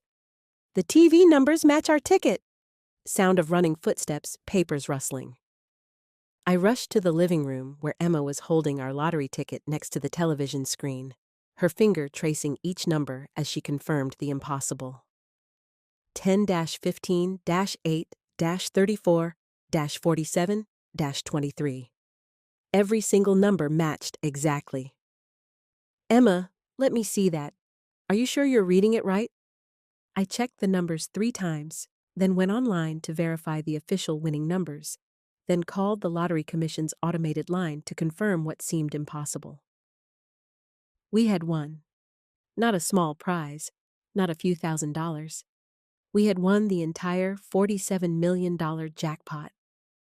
The apartment went completely silent except for the sound of my heart racing and Emma asking repeatedly if this meant we were really rich now. I stared at the ticket, at the television, at my 8-year-old daughter who'd chosen numbers to honor the one person who'd helped us when we needed help most.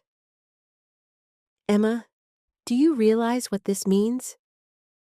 Rita's birthday numbers just changed our entire lives. That night, after Emma fell asleep, I sat at my kitchen table, the same table where I'd made desperate phone calls to family who'd turned away, and tried to process the magnitude of what had happened. We'd gone from near homelessness to multimillionaires in 6 months, but more than the money, I was struck by the cosmic poetry of winning with numbers that honored Rita, the one person who'd treated us like family when we'd needed family most. Emma's instinct to use her grandma's birthday had created a windfall that would secure our future forever.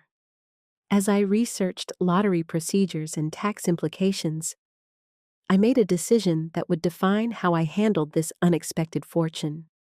The family who'd abandoned us in crisis would learn about our windfall when I decided they should learn about it, if I decided they should learn about it at all. But Rita, who'd opened her heart and her bank account when we'd needed both, would be the first person to know that her kindness had literally been rewarded by the universe in the most unexpected way possible. The first rule of sudden wealth, according to every article I could find, was telling absolutely no one until you've secured legal and financial advice. The second rule was being very careful about who you trusted with life-changing information. I'd already had a masterclass in family loyalty during our crisis. Now, I was about to implement those lessons with $47 million in prize money. Over the next 2 weeks, I quietly assembled a team of professionals who specialized in lottery winners and sudden wealth management. Attorney, accountant, financial advisor, and even a security consultant who helped lottery winners maintain privacy and safety during their transition. Miss Chen, the most important decision you'll make is controlling information flow about your winnings, my attorney explained during our first meeting. Once word spreads, your life changes permanently. Requests for money, investment opportunities, and relationship dynamics all shift when people know you have access to significant wealth. I chose the anonymous trust option that would keep my name out of public records, structured the payments to minimize tax implications, and created a plan for gradually transitioning to a lifestyle that reflected financial security without advertising windfall wealth.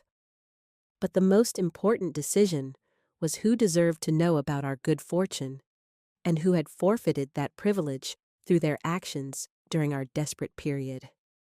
Meanwhile, I began quietly observing my family's behavior with the perspective of someone who now had the resources to help them if they faced their own crises. What I discovered was that the same relatives who'd been too financially stretched to help us avoid homelessness were posting social media updates about vacation plans, home renovations, and luxury purchases.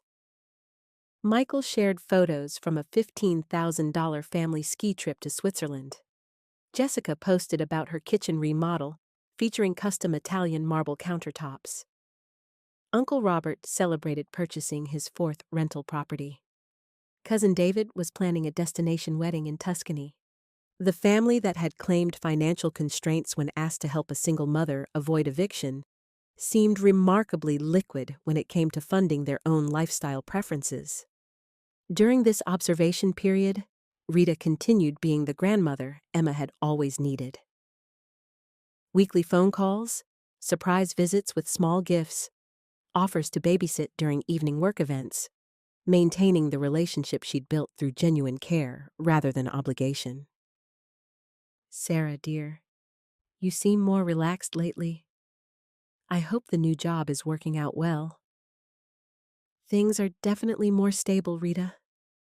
Emma and I feel much more secure about our future. 3 months after winning, I was ready to begin the next phase of managing our windfall.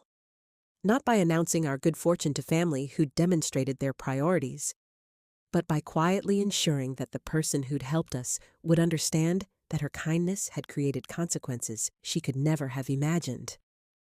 Rita's 65th birthday was approaching in 2 weeks. I decided that would be the perfect opportunity to reveal how her generosity had literally been rewarded by the universe, and to demonstrate what family loyalty actually looked like when someone had the resources to act on it.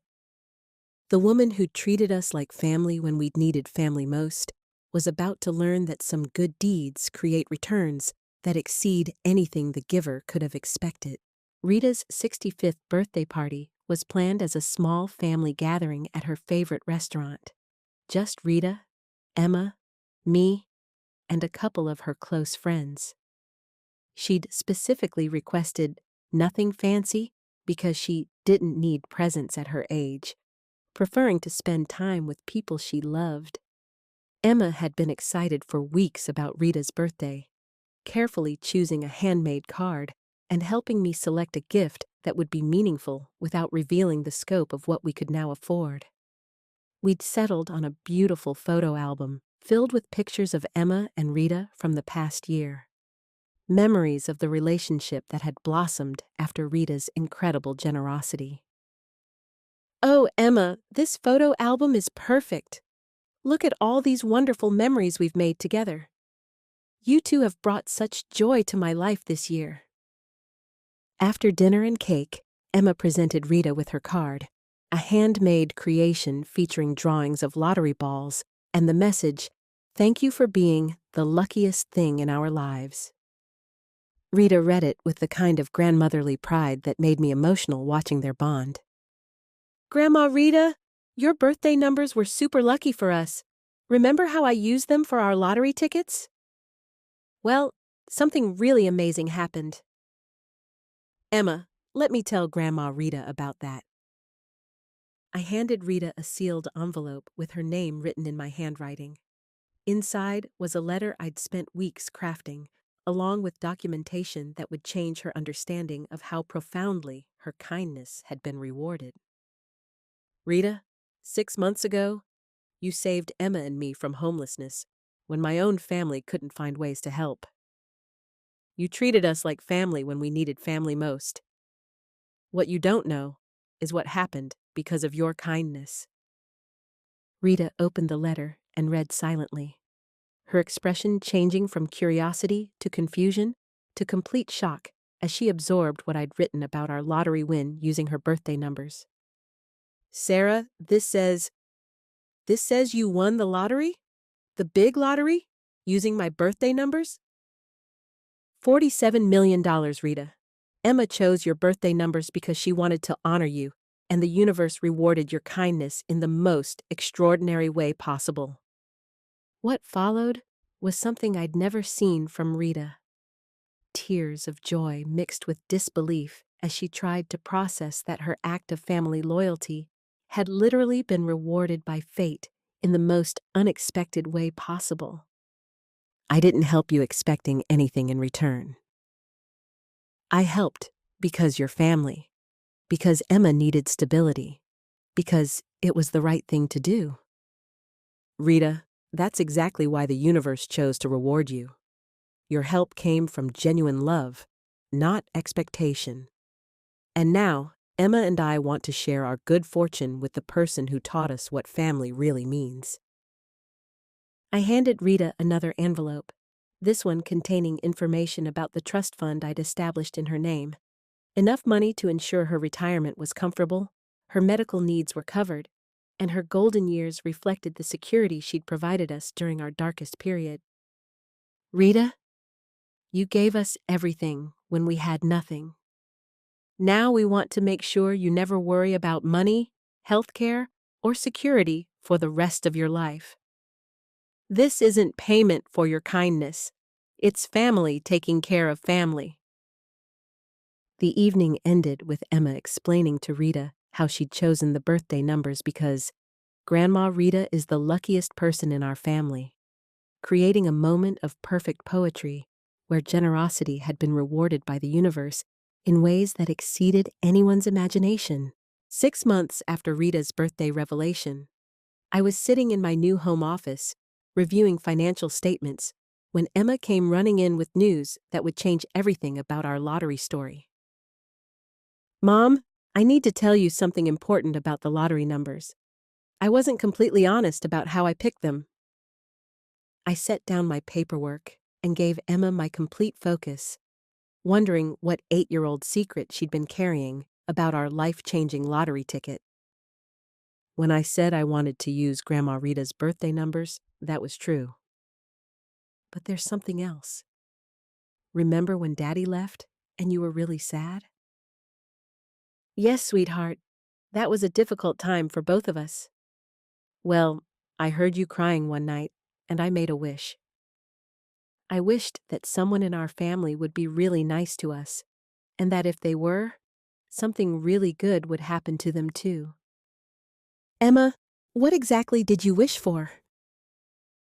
I wished that whoever helped us when we really needed help would get the best surprise ever. And I wished it every night before bed for weeks. When Grandma Rita helped us, I knew my wish was working. So, when you chose her birthday numbers for the lottery, I thought maybe my wish could give her the best surprise.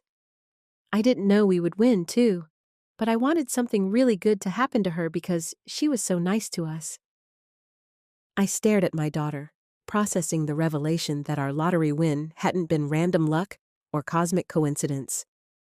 It had been the result of an 8-year-old's deliberate intention to reward kindness with the biggest surprise she could imagine. Emma, are you telling me that you chose Rita's numbers specifically hoping that if we won, she would benefit? I wanted her to know that being nice to people makes good things happen. And I wanted everyone in our family to see that Grandma Rita was the best family member ever. The twist that transformed our entire lottery story was that Emma had orchestrated not just our win, but Rita's reward through the kind of innocent wisdom that adults rarely possess. My 8-year-old daughter had used a $47 million lottery win as a teaching tool about kindness and family loyalty. Emma's revelation reframed everything about our lottery experience. We hadn't just been lucky. We'd been guided by a child's pure intention to demonstrate that generosity should be rewarded and that the best family members deserve the best surprises. Emma, do you understand what you did? You didn't just pick winning numbers. You created a way to show the whole universe what happens when someone treats others with genuine kindness. I just wanted Grandma Rita to know that helping people is the most important thing families do. And I wanted everyone else to see what a real grandma looks like. That night, I called Rita to share Emma's revelation about the intentional nature of our lottery win. The woman who'd helped us without expectation learned that an 8-year-old had deliberately chosen her birthday numbers as a cosmic reward for genuine family love. Sarah, that beautiful child turned a lottery ticket into a lesson about love and family. She's wiser than any of us realized. Emma had asked the universe to reward kindness with the biggest surprise possible, then deliberately chosen numbers that would ensure Rita shared in any good fortune. My daughter had transformed a random lottery ticket into a deliberate act of justice, teaching our entire family that true loyalty creates returns that exceed anything money can measure. I'd asked my family for help, and no one did, except for one. I won the lottery and told no one, except the person who'd earned the right to share in our good fortune. But the real twist was that my 8-year-old daughter had orchestrated the entire thing as a lesson about what family actually means. Sometimes the universe doesn't just reward kindness. Sometimes it uses children to make sure that kindness receives exactly the recognition it deserves. And sometimes the biggest lottery win isn't money. It's learning who your real family is when everything else falls away. The first gift was a beautiful orchid arrangement delivered to Rebecca's office with a card that read, "For brightening my husband's afternoons." She probably thought it was sweet until she opened the envelope and found printouts of her hotel receipts with my husband's credit card. My name is Victoria Sterling, and for 18 months I'd been discovering my husband's affairs one by one, each more elaborate than the last, each more insulting to our 20-year marriage. But instead of confronting him or filing for divorce immediately, I decided to do something different. Something creative. Something that would ensure every woman who thought she could destroy my marriage would remember exactly what it cost them. You see, I wasn't just a betrayed wife with too much time on her hands. I was a luxury event planner who specialized in creating unforgettable experiences for high-profile clients. My job was understanding people's deepest desires and then delivering them in ways that exceeded all expectations. What my husband Richard and his parade of mistresses didn't know was that I was about to plan the most memorable series of events they'd ever experience. Each gift would be perfectly tailored, exquisitely presented, and absolutely devastating. And with each delivery, they'd learn exactly what happened when you underestimated a woman who made a living creating perfect moments. Picture this: a colonial mansion in Greenwich, Connecticut, where I spent my mornings reviewing client proposals for million-dollar weddings and charity galas. Richard would kiss me goodbye each morning before heading to his investment firm in Manhattan, and I'd spend my days creating dream events for society's elite. Sterling Events had built its reputation on flawless execution and creative brilliance. I was the planner who could secure impossible venues, source rare flowers in the dead of winter, and coordinate events so perfect that they became the standard other planners aspired to reach. "Victoria, darling, you've outdone yourself again," Mrs. Pemberton had gushed after her daughter's engagement party. "The way you transformed the conservatory, it was like stepping into a fairy tale. You have such a gift for making dreams come true." If only she knew how skilled I was becoming at turning dreams into nightmares. Richard and I had settled into the comfortable rhythm of a successful marriage. He'd returned from the city with stories about difficult clients and market volatility. I'd share updates about upcoming events and demanding brides. We'd have dinner at our antique dining table, discuss weekend plans, and maintain the perfect facade of Connecticut society marriage. "You're amazing at what you do," Richard would tell me over wine. "The way you anticipate people's needs, the attention to detail, I'm so proud of what you've built." He was right about my attention to detail. More right than he realized. The first crack in our perfect facade appeared 6 months ago when Richard started working late nights that coincided perfectly with the social events I was planning. Every time I had a high-profile evening event that would keep me out until midnight, Richard suddenly had urgent client dinners or market emergencies that required his attention. But here's the thing about being an event planner. You develop an obsession with timelines, logistics, and coordination. When someone's schedule starts aligning too perfectly with opportunities for deception, you notice patterns. Credit card statements rustling. I started with our joint credit card statements, the same methodical approach I used when reconciling event expenses. What I found wasn't just evidence of infidelity, it was evidence of systematic, expensive infidelity with multiple women over an extended period. Hotel charges at the plaza when he was supposedly meeting clients in Midtown. Jewelry purchases from Tiffany that I'd never received. Restaurant charges for 2 at establishments he'd never taken me to. And most damning of all, recurring charges at high-end boutiques in Manhattan. Purchasing gifts for women whose tastes I could map based on the stores he frequented. Using the same vendor network and social connections that made my events successful, I started identifying Richard's affairs with the precision of a military operation. The florist who'd noticed him buying roses for someone else. The hotel concierge who'd seen him with different women. The jeweler who'd helped him select pieces that definitely weren't my style. Within 3 weeks, I'd identified 4 separate affairs spanning the past year. Each woman had received gifts purchased with our joint accounts. Each affair had been conducted during times when I was occupied with major events. Each relationship had been systematically hidden using the same patterns of deception. But what infuriated me more than the affairs themselves was the insulting predictability of it all. Richard thought he was so clever, timing his betrayals around my work schedule, using our shared resources to court other women, believing I was too busy with my little event planning business to notice his systematic adultery. That's when I realized Richard and his mistresses had made a crucial error in judgment. They'd underestimated a woman whose entire career was built on creating experiences that people would never forget. And I was about to give each of them the most memorable experience of their lives. I pulled out my client planning templates, the same detailed project management tools I used for society weddings and corporate galas, and began designing what would become the most creative revenge campaign of my career. Each mistress would receive a perfectly crafted gift that revealed exactly how much I knew, while demonstrating the consequences of betraying the wrong woman. And Richard would watch helplessly as his carefully compartmentalized world imploded one beautiful, devastating present at a time.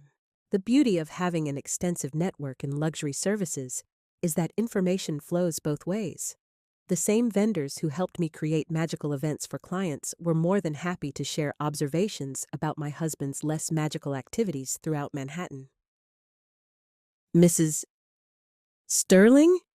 It was Giuseppe from Bellacourt Flowers, where I'd been a preferred client for 8 years. I hope you don't mind me calling, but I thought you should know. Mr. Sterling has been ordering arrangements for delivery to an office on Madison Avenue. Different arrangements than what he usually requests for you. Giuseppe, I appreciate your discretion. Could you tell me more about these arrangements? The delivery address, perhaps the recipient's name? Rebecca Martinez, Senior Marketing Director at a PR firm in Midtown. Weekly flower deliveries for the past 4 months, always charged to Richard's personal credit card, always with romantic cards that Giuseppe had found unusual for a married man. I researched Rebecca with the same thoroughness I used when vetting vendors for high-profile events. 34 years old, divorced, ambitious, and according to her LinkedIn profile, recently promoted to a position that required extensive client entertainment, the kind that might involve afternoon meetings with investment advisors like my husband. Voice becoming strategically calm. That's when I planned Rebecca's gift. I selected the most beautiful orchid arrangement Giuseppe could create. Exotic white phalaenopsis in a crystal vase worth more than most people's monthly salary. The card was cream cardstock with gold embossing, the kind of elegant stationery I used for my most exclusive client communications. For brightening my husband's afternoons. With deepest appreciation for your professional services, Mrs. Richard Sterling. But the real message was in the envelope I attached. Copies of every hotel receipt, every restaurant charge, every flower delivery that had been charged to our joint accounts during their affair. Each document was highlighted with the same precision I used when presenting vendor invoices to clients.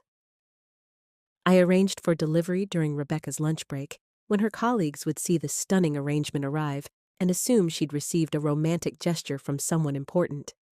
The irony was perfect.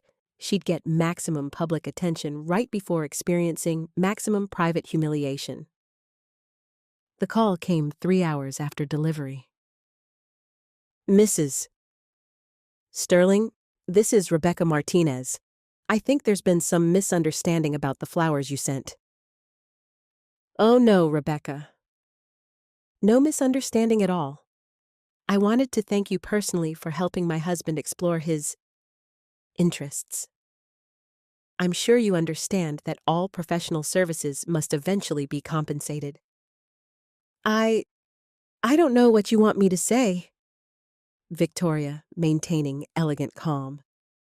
You don't need to say anything, dear. The flowers are simply a token of appreciation. I do hope you'll display them prominently.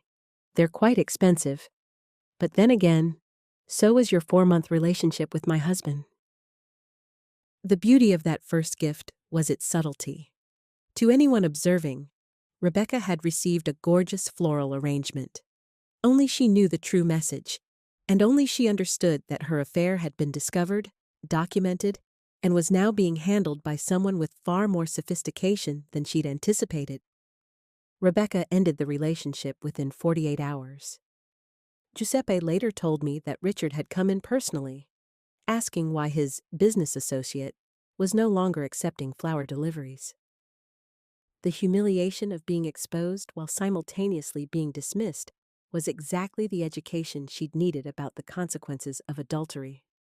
But Rebecca was just the beginning.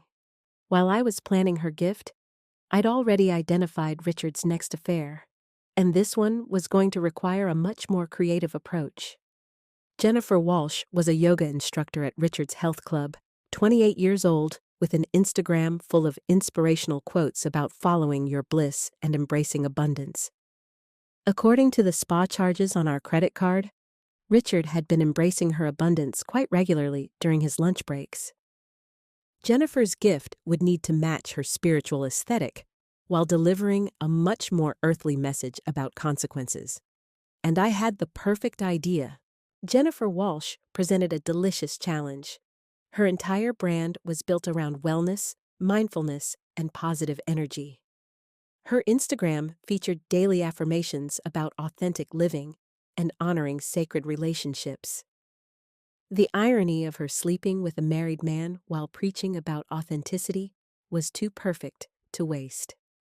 For Jennifer's gift, I collaborated with my most trusted vendor, Helena from Sacred Spaces, who specialized in creating meditation areas and spiritual retreat environments for my wellness-focused clients. Helena, I need something very special.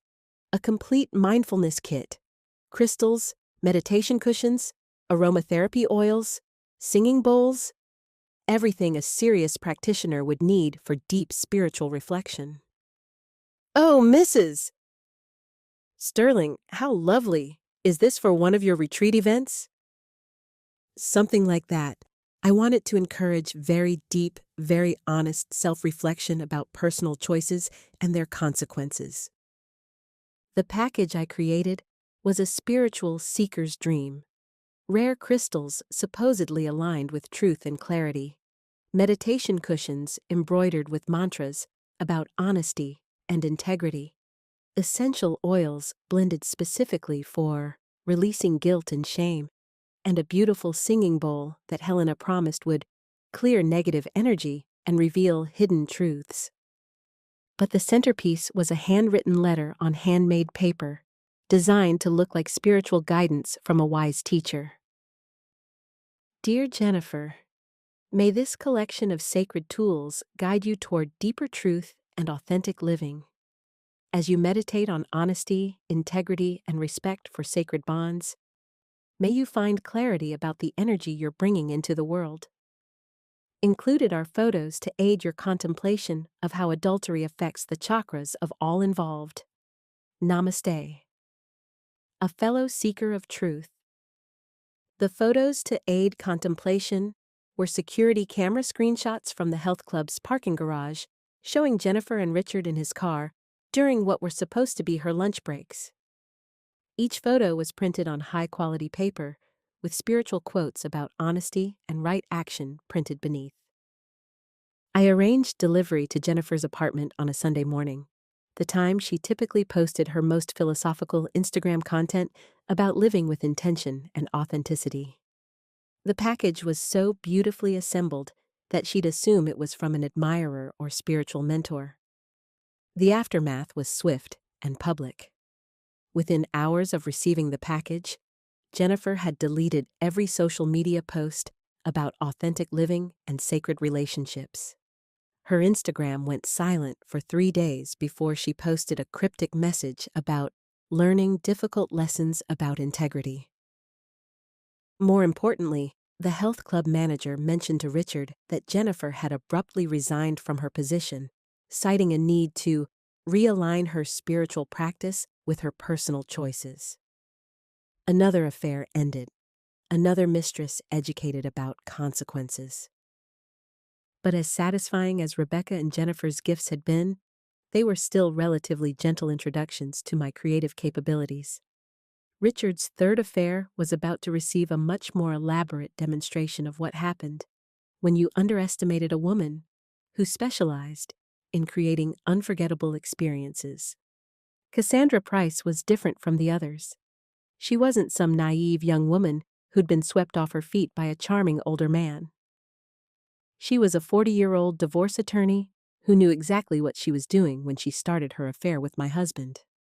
According to her firm's website, Cassandra specialized in aggressive asset protection for high-net-worth individuals going through difficult divorces. She was the lawyer wealthy women hired when they wanted to destroy their cheating husbands financially. The irony was breathtaking. Richard was having an affair with a woman whose career was built on destroying men exactly like him. Either he was incredibly stupid, or Cassandra was incredibly good at compartmentalizing her professional and personal ethics. Sound of complex planning beginning. Cassandra's gift would need to be more sophisticated than flowers or spiritual tools. She was a legal professional who understood evidence, documentation, and consequences. She'd recognize the implications of what I was showing her much more quickly than the others, which meant her gift needed to be not just revealing, but legally devastating. And fortunately, I had the perfect idea, one that would demonstrate exactly why sleeping with a married man while specializing in divorce law was the kind of ethical violation that could destroy a legal career. Because unlike Rebecca and Jennifer, Cassandra hadn't just betrayed me personally. She'd violated her professional ethics in a way that could be reported to the State Bar Association. And I was about to make sure she understood exactly what that violation was going to cost her. Cassandra Price's gift required a different approach entirely. She wasn't some naive romantic who could be shamed into ending the affair with flowers and spiritual guidance. She was a legal predator who knew exactly what she was risking when she chose to sleep with a married man while specializing in divorce law. I spent 2 weeks researching Cassandra's professional background with the same thoroughness I used when vetting vendors for major events. What I discovered was even more damning than I'd expected. Cassandra had represented 3 women in high-profile divorces over the past year, all involving allegations of adultery by their husbands. In each case, she'd argued passionately about the devastating impact of infidelity, the betrayal of marital trust, and the need for severe financial consequences for cheating spouses. The woman who'd made her career destroying adulterous husbands was now sleeping with someone else's husband. The professional who'd built her reputation on moral outrage about infidelity was committing the exact same betrayal she prosecuted in court. For Cassandra's gift, I created what looked like a legal brief, professionally bound, meticulously documented, formatted exactly like the court filings she dealt with daily. The cover page read, "Evidence of professional ethics violations in the matter of Cassandra Price Esquire." Inside was everything. Hotel receipts showing her affair with Richard during the same weeks she was representing clients betrayed by their husbands' infidelities. Photos of them together at restaurants where she'd told her divorce clients never to be seen publicly with new partners. Credit card records showing Richard had paid for jewelry and trips that she'd been enjoying while lecturing other women about the financial impact of their husbands' affairs. But the centerpiece was a detailed analysis of how her relationship with Richard violated multiple sections of the legal profession's code of conduct. Conflict of interest, moral turpitude, conduct prejudicial to the administration of justice.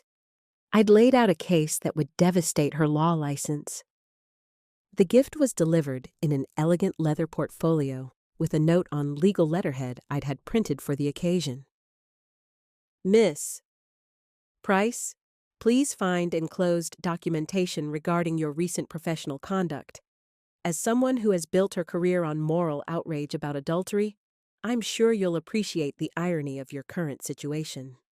Your clients deserve to know that their advocate for marital fidelity is simultaneously destroying someone else's marriage. I've prepared copies for the State Bar Association, your current clients, and your firm's managing partners. Consider this your opportunity to resign gracefully before this becomes public. V. Sterling, J.D. The J.D. was a lie. I didn't have a law degree. But Cassandra wouldn't risk calling my bluff when the evidence I'd compiled was so thorough that any real attorney could file a successful ethics complaint with it. Cassandra called within 2 hours, her voice shaking with panic. "Mrs. Sterling, we need to meet. This is a very serious situation." Yes, it is. Adultery is always serious, but adultery committed by someone who makes a living prosecuting adultery is particularly problematic. Please, you don't understand. If this gets out, it won't just end my relationship with Richard. It will destroy my career, my practice, everything I've built. I understand perfectly. That's exactly the choice you made when you decided to sleep with my husband while representing women he'd betrayed. You understood the risks. You just thought you were too smart to get caught. Cassandra ended the affair that day and resigned from 2 of her current divorce cases, claiming conflicts of interest that had recently come to light. She couldn't risk having her own adultery exposed while representing women who'd been betrayed by cheating husbands. But Cassandra's gift served another purpose beyond ending her relationship with Richard. It sent a message to my husband that his affairs weren't just being discovered, they were being weaponized against the women he was involved with. Richard had watched 3 of his affairs end abruptly within 2 months, each woman suddenly refusing to see him and offering vague explanations about complications and changed circumstances. He was starting to panic, but he still didn't understand the scope of what I knew or the precision with which I was dismantling his double life. Which made it the perfect time for Richard's gift, the one that would reveal exactly who had been orchestrating the systematic destruction of his affairs and what consequences awaited him for underestimating the wrong woman. Because while I'd been educating his mistresses about the cost of betrayal, I'd been planning something special for my husband, something that would demonstrate exactly what happened when you spent 20 years married to a woman who specialized in creating unforgettable experiences, then tried to humiliate her with systematic adultery. Richard's gift would be delivered at our anniversary dinner in front of everyone who mattered in our social circle. And it would be the most memorable event I'd ever planned. Our 20th wedding anniversary party was scheduled for a Saturday evening at the Greenwich Country Club. 200 guests, a 5-course dinner, and a celebration of what everyone believed was a perfect marriage. I'd spent months planning every detail with my usual meticulous attention, ensuring it would be an unforgettable evening for everyone involved. The irony wasn't lost on me that I was planning the party that would destroy my marriage using the same skills that had built my career. But then again, irony had become my specialty. Richard looked handsome in his custom tuxedo, playing the part of the devoted husband celebrating 2 decades of marital bliss. He worked the room with the confidence of a man who believed his affairs had been discreet, his betrayals undetected. "Richard, you're so lucky to have Victoria," Mrs. Pemberton told him during cocktails. "The way she creates these magical events, you must feel so proud to be married to such a talented woman." "I am incredibly proud. Victoria has always been amazing at the details. She thinks of everything, anticipates every possibility. I couldn't ask for a better partner." "Oh, darling, you have no idea how much attention I pay to details, or how well I anticipate possibilities." The evening proceeded flawlessly through cocktails and the first 3 courses. I'd chosen to wait until dessert for Richard's gift, the moment when everyone would be relaxed, content, and paying attention to the traditional anniversary toasts. I stood gracefully, champagne flute in hand, and smiled at our guests with the practiced poise of a woman who'd spent her career commanding attention at elegant events. Thank you all for celebrating this milestone with Richard and me. 20 years of marriage is quite an achievement, and I wanted to share some special memories from our journey together. What our guests didn't know was that I'd prepared a very different kind of presentation than they were expecting. I thought it would be lovely to show you some photographs from our recent years together. Moments that really capture who Richard is as a husband and partner. The first image was beautiful. Richard and me at a charity gala, looking every inch the perfect society couple.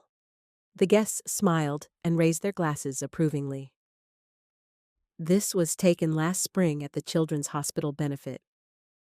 Richard told me he needed to leave early for a client emergency. The second image was Richard leaving the same hotel where our charity event was held, but he wasn't alone.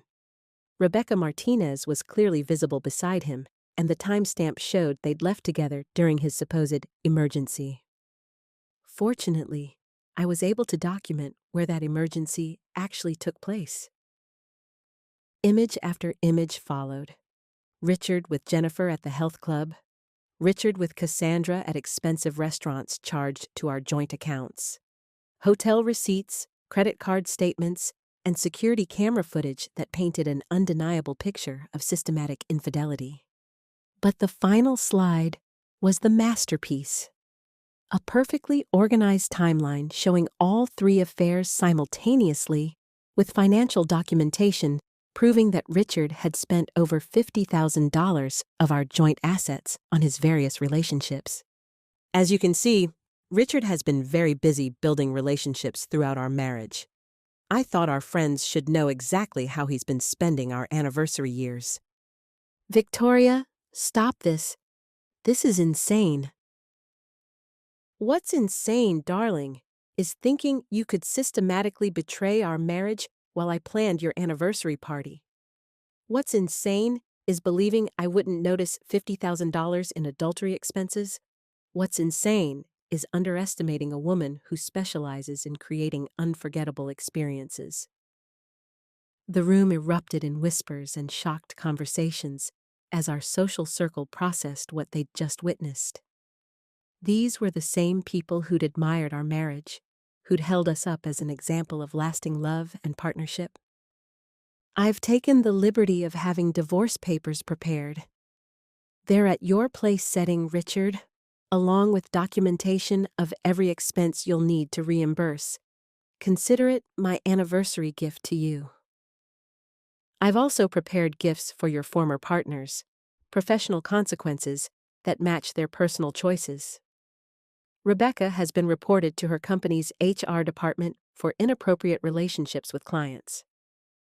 Jennifer's yoga certification board has received documentation about her ethical violations. And Cassandra? Well, the State Bar Association was very interested in her case. Richard sat in stunned silence, finally understanding the scope of what had been orchestrated around him. Every affair discovered, every woman educated about consequences, every detail documented with the precision that had made my career. The beautiful thing about planning events for a living is that you learn to anticipate every possibility and prepare for every contingency, including the possibility that your husband of 20 years is a serial adulterer who thinks you're too stupid to notice. 6 months after our anniversary party, which had indeed become the most memorable event in Greenwich social history, I was sitting in my new office overlooking Manhattan, reviewing proposals for Sterling Events' expansion into corporate crisis management. Apparently, there was significant demand for someone who could handle sensitive corporate situations with the same discretion and thoroughness I'd demonstrated in handling my personal crisis. My ability to document misconduct and deliver consequences with elegant precision had impressed several executives who needed similar problems solved. Mrs. Sterling? This is Marcus Chen from Pinnacle Financial. We have a situation involving an executive who's been inappropriate with subordinates. We've heard about your unique approach to handling delicate matters. Could we discuss retaining your services? Of course, Mr. Chen. I specialize in creating memorable experiences that help people understand the consequences of their choices. When would you like to schedule a consultation? The divorce had been swift and decisive.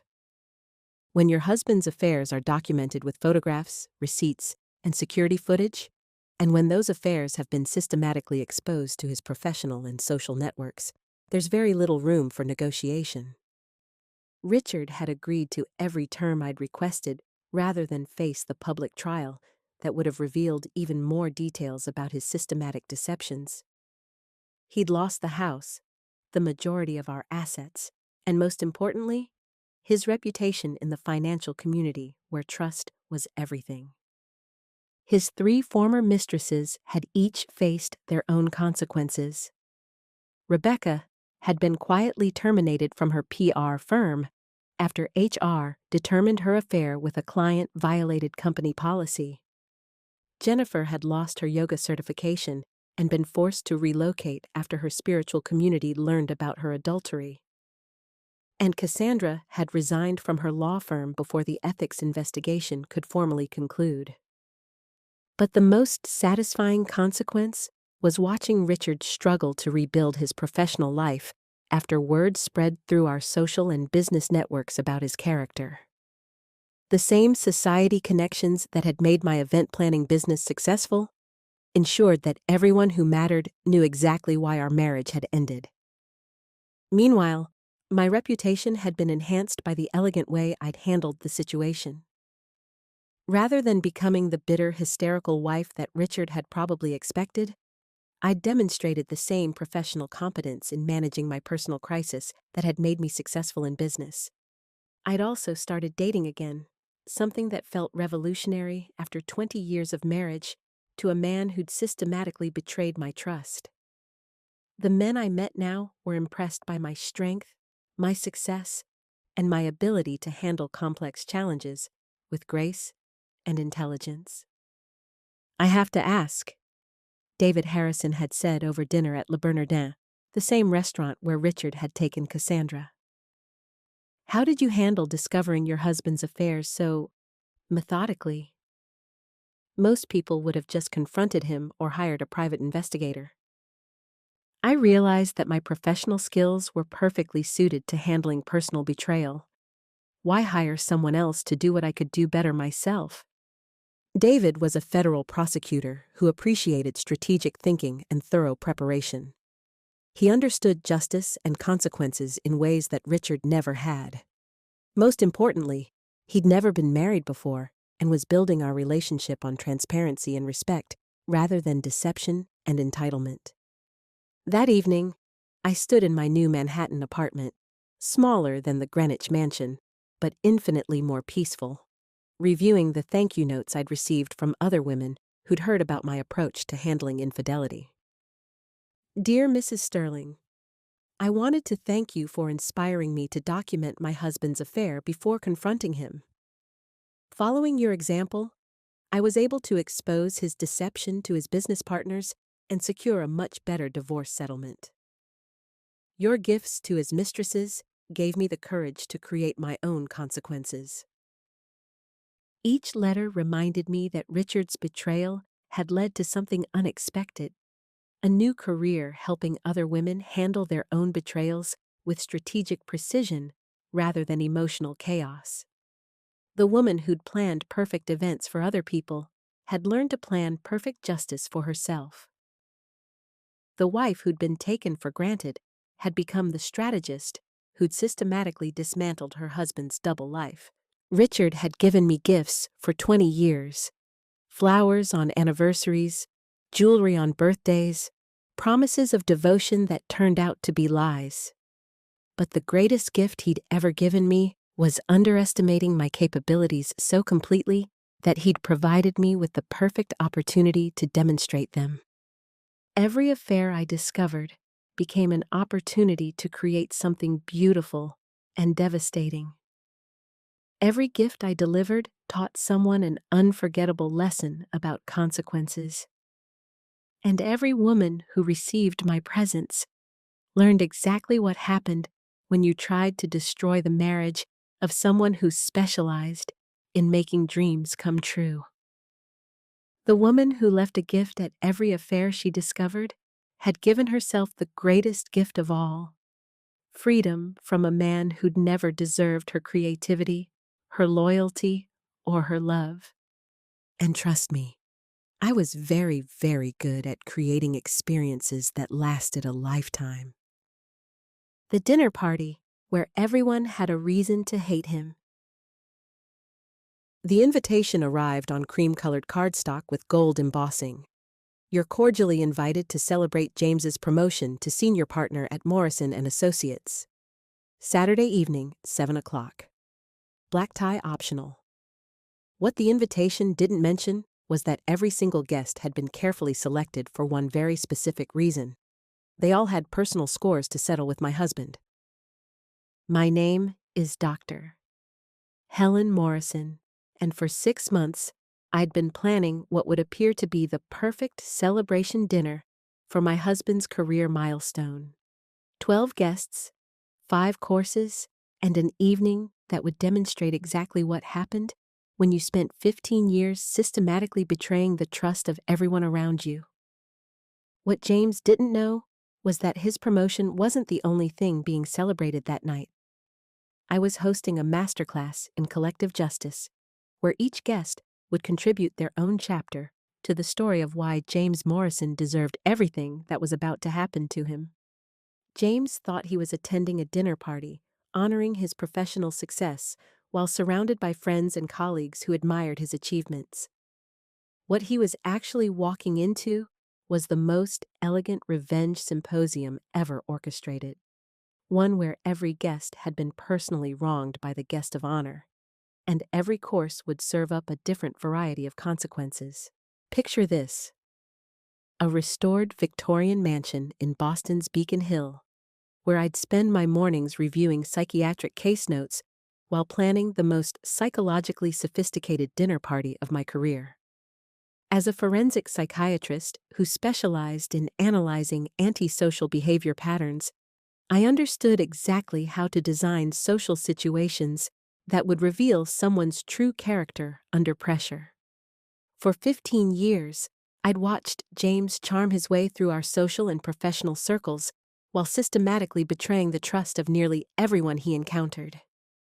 He was brilliant at compartmentalizing his deceptions, ensuring that his victims never compared notes or realized the scope of his manipulative behavior.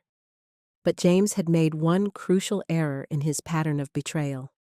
He'd consistently underestimated the intelligence and memory of the people he'd wronged. Each manipulation he thought he'd gotten away with had actually created a potential ally in my growing understanding of who my husband really was. The guest list for James's celebration dinner had been curated with the precision of a clinical study. Each person invited had been personally betrayed by James in ways that had caused significant professional, financial, or emotional damage. Most importantly, each guest was unaware that their individual experiences were part of a much larger pattern. Guest number 1, Margaret Sinclair, James's former law partner, whom he'd systematically excluded from major client relationships before forcing her out of the firm they'd built together. She'd lost her practice, her financial security, and her professional reputation because of James's strategic manipulation. Guest number 2, Dr. Richard Chen, a brilliant surgeon whose medical malpractice insurance case James had sabotaged to benefit a competing client. Richard had faced professional investigation and nearly lost his surgical privileges because James had withheld crucial evidence that would have exonerated him. Guest number 3, Sarah Williams, James's former secretary, who'd been fired and blacklisted from legal employment after discovering James's systematic billing fraud. She'd been scapegoated for crimes she'd tried to report, losing her career and facing financial ruin to protect James's reputation. Each guest represented a different category of James's betrayal: professional sabotage, financial fraud, career destruction, personal manipulation. Together, they formed a comprehensive portrait of a man who'd built his success by systematically destroying anyone who threatened his advancement or discovered his unethical behavior.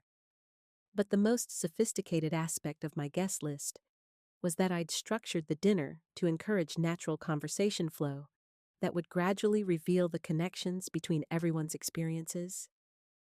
Each guest thought they were attending a social dinner with people they'd never met, not realizing they were all survivors of the same predator. James thought he was being honored by friends and colleagues who respected his achievements. What he was actually facing was a carefully orchestrated intervention where 12 people who'd been personally wronged by him would finally understand that their individual suffering was part of a systematic pattern of abuse. I'd spent months preparing for this evening with the same attention to detail I applied to complex forensic evaluations. By the time dessert was served, James would understand exactly what it felt like to be surrounded by people who knew the truth about his character and had finally found their collective voice. Saturday evening arrived with the crisp clarity of a perfect autumn night in Boston. Our dining room had been transformed into a setting worthy of Architectural Digest. Crystal chandeliers, antique china, and floral arrangements that would have impressed the most sophisticated hostess in Beacon Hill society. The first guests arrived at precisely 7 o'clock, each bringing the kind of practiced social grace that successful professionals develop for navigating high-stakes social situations. What they didn't realize was that their host had specifically chosen them for skills that went far beyond dinner party conversation. "Margaret, I'd like you to meet Dr. Richard Chen," I said, orchestrating introductions with the precision of a conductor arranging a symphony. "Richard is a cardiovascular surgeon at Mass General. Margaret is one of Boston's most accomplished attorneys, or was, until she decided to pursue other opportunities." Other opportunities was the polite way of describing how James had systematically destroyed Margaret's legal career. Richard, being a surgeon who understood the impact of professional sabotage, immediately picked up on the underlying tension in Margaret's response. "It's interesting how career transitions happen," Richard replied, his voice carrying the weight of someone who'd faced his own professional challenges. "Sometimes external factors force us to reevaluate everything we've built." "Yes, especially when those external factors involve people you trusted completely," Margaret responded, her eyes flicking toward James, who was holding court with other guests across the room. By 8 o'clock, the cocktail hour had established exactly the dynamic I'd hoped for. Each guest was beginning to sense that others in the room shared similar experiences with betrayal and professional sabotage, though they hadn't yet identified the common denominator. "Helen has outdone herself tonight," James announced to the group, raising his champagne glass. "It means everything to have friends and colleagues here to celebrate this milestone. Success is so much sweeter when shared with people who truly understand the journey." The silence that followed James's toast was telling. Several guests exchanged glances that suggested they understood his journey better than he realized, and had very different opinions about the methods he'd used to achieve his success. Dinner. Bell chiming. "Ladies and gentlemen, dinner is served," I announced, directing everyone toward the dining room where place cards had been arranged to ensure maximum conversational chemistry between guests with complementary grievances against James.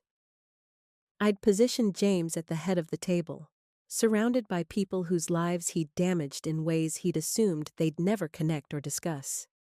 Margaret sat to his right, Dr. Chen to his left, with Sarah Williams directly across from him, where she could observe his reactions to conversations that would gradually reveal the scope of his betrayals. The first course was served with elegant efficiency, while conversation flowed naturally toward topics that would gradually expose the connections between everyone's experiences with professional betrayal, legal manipulation, and career sabotage. What James didn't realize was that he wasn't just enjoying dinner with accomplished professionals. He was sitting at the center of a carefully orchestrated support group for his own victims, one that would help each guest understand that their individual suffering was part of a much larger pattern of systematic abuse. The conversation shift happened during the second course, as I'd carefully orchestrated. Margaret was discussing challenges in the legal profession when Dr. Chen mentioned his own experience with professional investigations based on incomplete information. You know, it's fascinating how often crucial evidence disappears or gets withheld during professional investigations, Margaret said, her voice carrying the weight of personal experience. I've seen cases where attorneys deliberately sabotage their colleagues by manipulating information flow. That's exactly what happened to me, Richard replied, setting down his fork. My malpractice case should have been straightforward. I had documentation proving the hospital's equipment failure caused the surgical complication. But somehow, that evidence never made it to the investigation committee. Your attorney withheld exonerating evidence? Margaret asked, her professional instincts engaged. Not just withheld, actively suppressed it to benefit his other client, the hospital's insurance company. I nearly lost my surgical privileges because my own lawyer was working against me. Richard, surely you're not suggesting deliberate misconduct. Sometimes evidence gets misplaced during complex proceedings. No, evidence doesn't get misplaced. It gets deliberately hidden by attorneys who prioritize profitable clients over ethical obligations. I've seen it happen. Sarah Williams, who'd been listening carefully from across the table, leaned forward with the expression of someone who'd found kindred spirits. I used to work for an attorney who systematically defrauded clients through false billing and evidence manipulation. When I tried to report it, I was fired and blacklisted from legal employment. He made sure I could never work in law again. What was your attorney's name, Sarah? James Morrison. I was his secretary for 3 years before I discovered he was stealing from clients and hiding evidence in cases like yours. The silence that followed was deafening. Every guest slowly turned to look at James, who'd gone pale as he realized that his carefully compartmentalized victims had finally found each other. Sarah, that's completely unfair. You were terminated for legitimate performance issues, not because of any alleged... James Morrison? You're James Morrison? The same James Morrison who stole my client list and forced me out of our partnership by manipulating our financial statements? What followed was a symphony of recognition, as guest after guest began connecting their individual experiences with the man sitting at the head of my table. The investment advisor he'd defrauded, the witness he'd intimidated, the judge he'd attempted to bribe, the clients he'd stolen. Each person finally understanding that their betrayal was part of a systematic pattern spanning 15 years. I sat at the foot of the table, watching James's face as he realized that his wife hadn't just invited random colleagues to celebrate his promotion.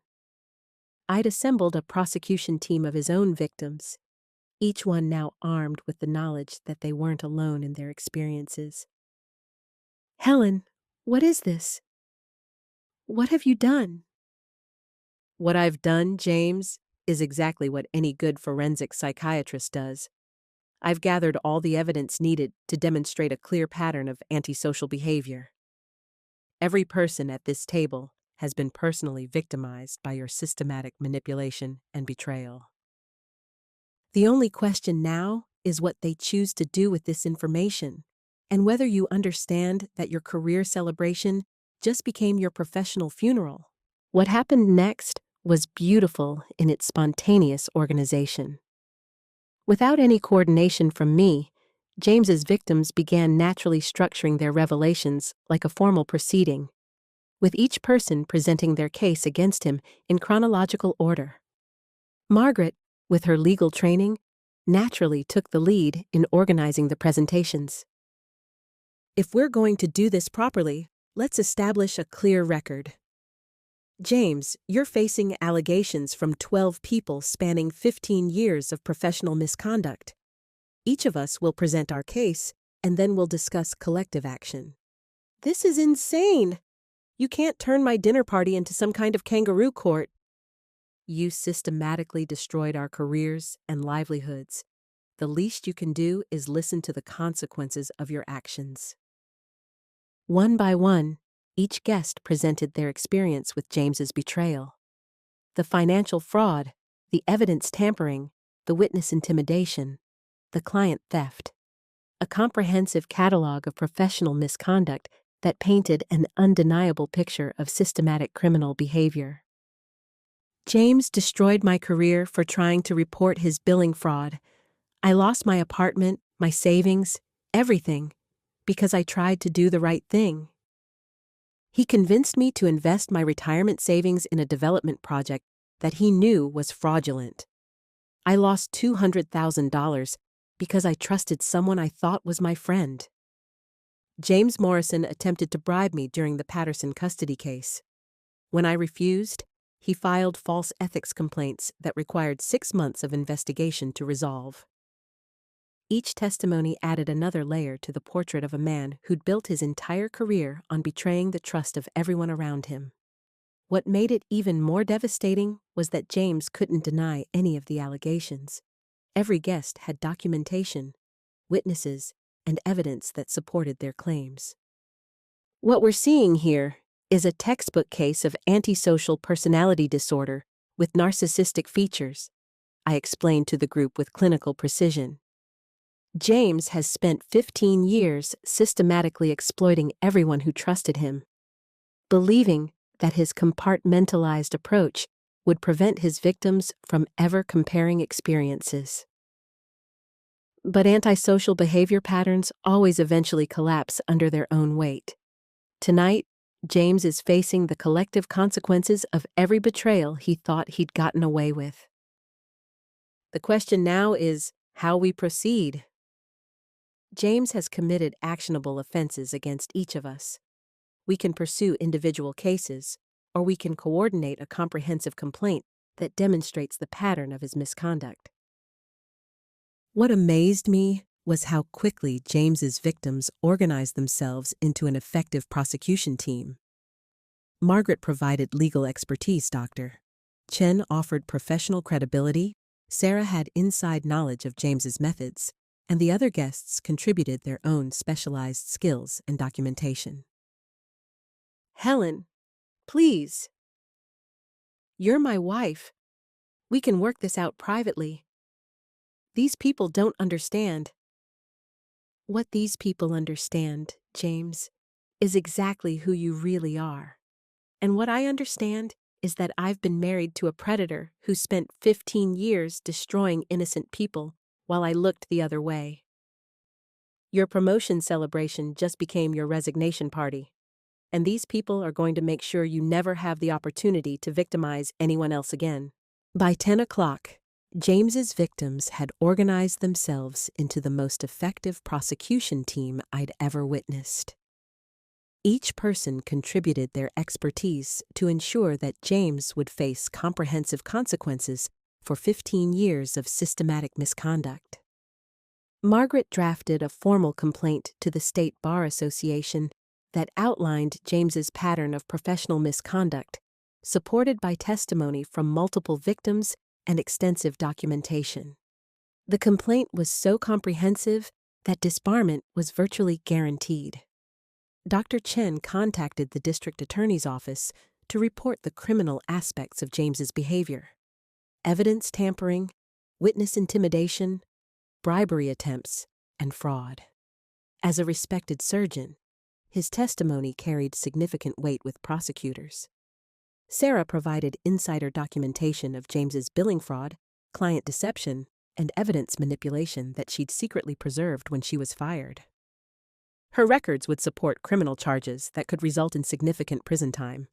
But the most devastating aspect wasn't the legal consequences, it was the social and professional ostracism that followed. By midnight, word had spread throughout Boston's legal community that James Morrison's career had imploded spectacularly during his own celebration dinner. Helen, what do you want from me? What will it take to make this stop? What I want, James, is for you to face the consequences of 15 years of systematic betrayal. What I want is for your victims to finally get justice.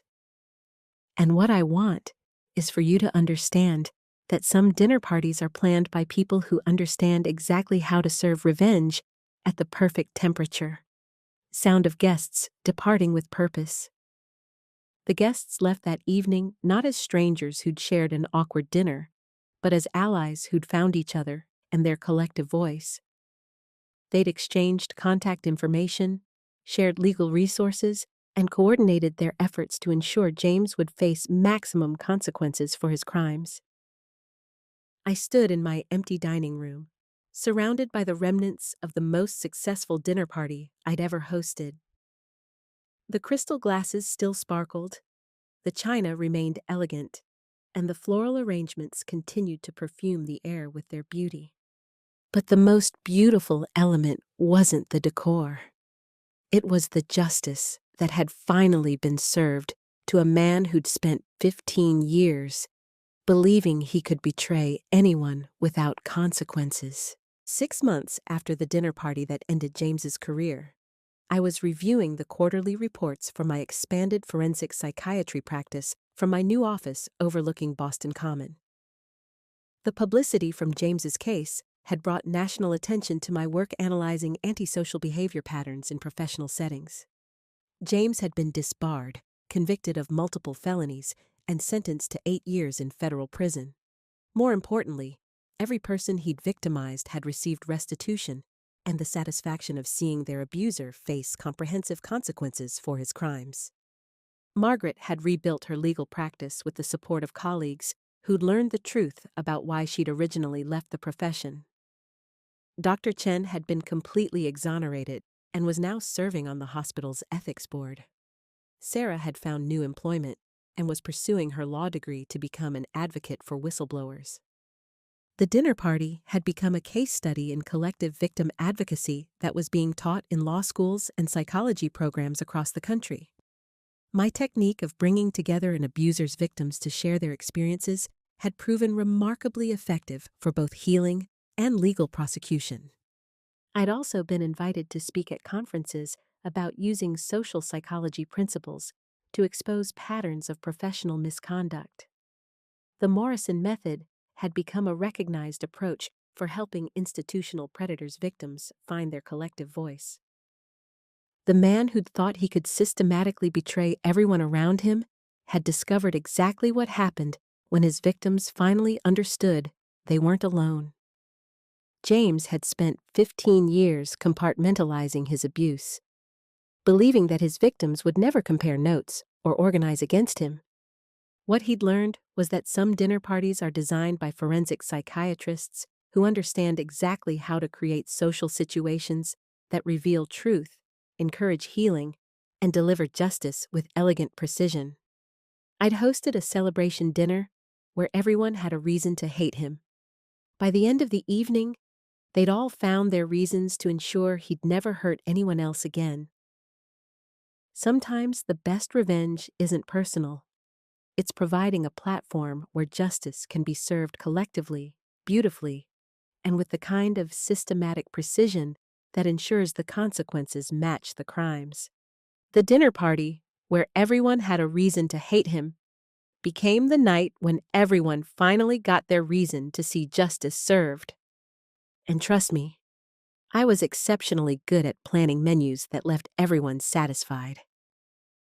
The birth announcement arrived in my email at 2:17 p.m. on a Tuesday, mixed between dental appointment reminders and grocery store coupons. Baby Ethan Michael Harrison, 7 pounds 6 ounces, born October 15th. Mother and baby doing well. The same last name that had been mine for 8 years, attached to a child whose existence shattered every lie my husband had told me about why we couldn't have children. My name is Dr. Rachel Harrison, and for 5 years, I'd been undergoing fertility treatments while my husband David assured me that our inability to conceive was just one of those medical mysteries that affected some couples. He'd held my hand through hormone injections, IVF failures, and the devastating monthly confirmations that another cycle had failed. What I didn't know until that birth announcement arrived was that David's fertility had never been in question. While I'd been blaming my body for our childlessness, he'd been proving his reproductive capability with his research assistant Jennifer, and planning a future that included the family I'd always dreamed of, just not with me. David thought he could maintain his marriage while building his real family in secret, using my supposed infertility as cover for why we'd never have children together. What he was about to discover was that some secrets can't stay buried when they're sent to someone who specializes in reproductive endocrinology and understands exactly how male fertility actually works.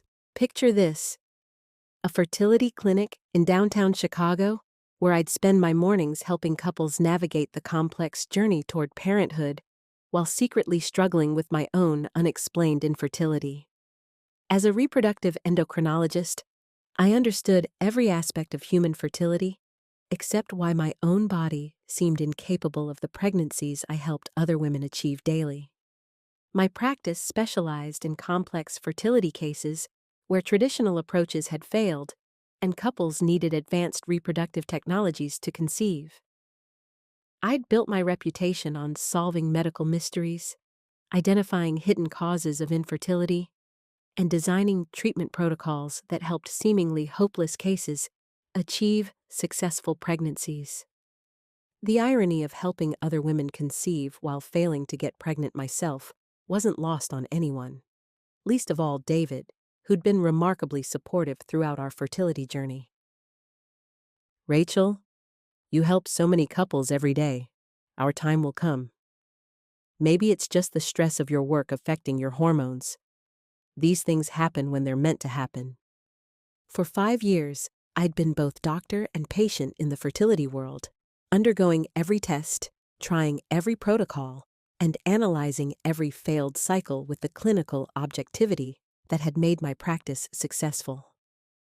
My hormone levels were optimal, my reproductive anatomy was textbook normal, and every diagnostic test suggested I should have no difficulty conceiving.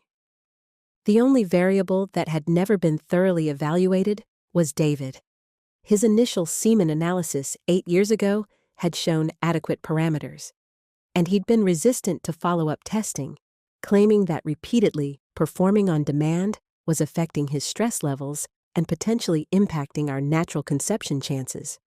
As a reproductive specialist, I knew that male fertility could change over time due to age, stress, environmental factors, or underlying health conditions.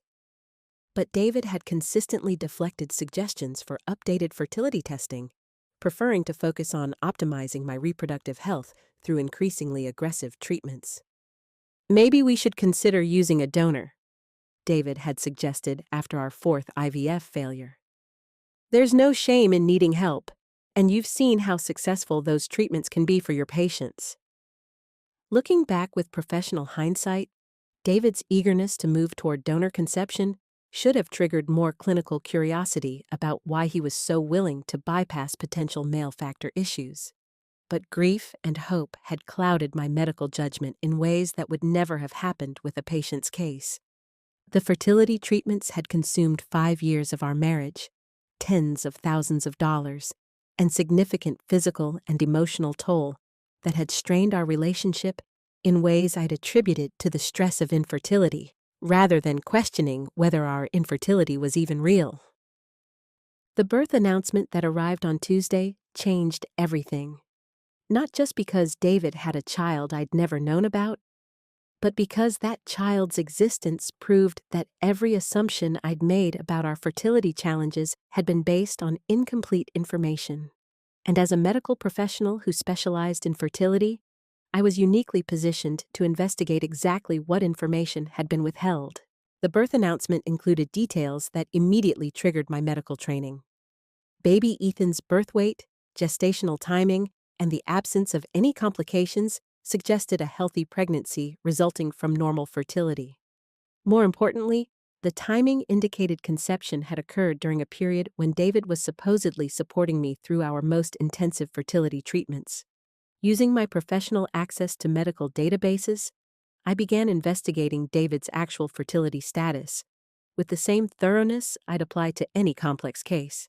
His employment records showed he'd been working as a research coordinator at Northwestern Memorial, where occupational health screenings were required annually. What I discovered in David's employee health records was devastating. His most recent physical examination included comprehensive blood work that showed optimal testosterone levels, normal reproductive hormone profiles, and perfect health markers for male fertility. The man who'd been suggesting donor sperm for our treatment had test results indicating superior reproductive capability. But the real breakthrough came when I cross-referenced David's work schedule with my fertility treatment timeline. Every time I'd been undergoing egg retrieval, embryo transfer, or high-stress procedures that required careful timing, David had been traveling for research conferences that coincided perfectly with my most vulnerable medical moments. Using professional networks, I contacted colleagues at conferences David claimed to have attended over the past 2 years. What I learned was that while I'd been injecting hormones and monitoring ovulation cycles, David had been maintaining a relationship with Jennifer Walsh, a graduate research assistant who worked in reproductive biology, someone who would understand fertility timing even better than most women. The timeline was perfect in its cruelty. Jennifer's pregnancy had progressed through every month when I'd been failing to conceive. Believing our infertility was unexplained, while actually competing unknowingly with a woman who'd been receiving the fertility that should have been directed toward our marriage. As a reproductive endocrinologist, I understood exactly how calculating David's deception had been.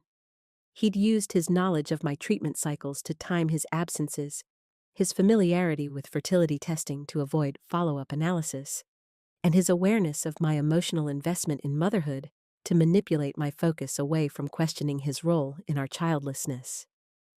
But David had made one crucial error in his deception. He'd lied to a medical professional who specialized in the exact type of investigation needed to expose his fraud. Using forensic reproductive analysis, I could prove not just that he'd been fertile throughout our treatment period, but that he'd deliberately withheld sperm samples during my most promising cycles. My clinic's records showed that David had provided samples for our fertility treatments on specific dates, but when I analyzed the timing against Jennifer's pregnancy, I could demonstrate that his peak fertility periods had been dedicated to conceiving with her rather than supporting our medical interventions. David thought he could use medical complexity and emotional manipulation to hide his fertility while maintaining both relationships. What he was about to learn was that some deceptions can't survive investigation by someone who understands reproductive medicine better than the person attempting the fraud. I wasn't going to confront David with emotional accusations about his affair. I was going to present him with medical evidence that would prove he'd committed systematic fraud against both his wife and his girlfriend, while manipulating fertility science to serve his deception. I scheduled what David thought would be a dinner conversation about next steps in our fertility journey for Thursday evening. What he was actually walking into was the most comprehensive medical presentation of his life, one that would demonstrate exactly why you should never lie to someone who specializes in the field you're lying about. I'd prepared David's case file with the same thoroughness I'd use for presenting complex fertility cases to medical colleagues. Every piece of evidence organized chronologically, every medical finding documented with clinical precision, every deception mapped against reproductive timelines that proved systematic fraud. "You seem different tonight," David observed as he entered our dining room, where I'd arranged medical charts and fertility reports like evidence in a malpractice case. "Is this about starting a new treatment protocol?" "In a way, yes. I want to review our complete fertility history and discuss some new information that's come to light about our case."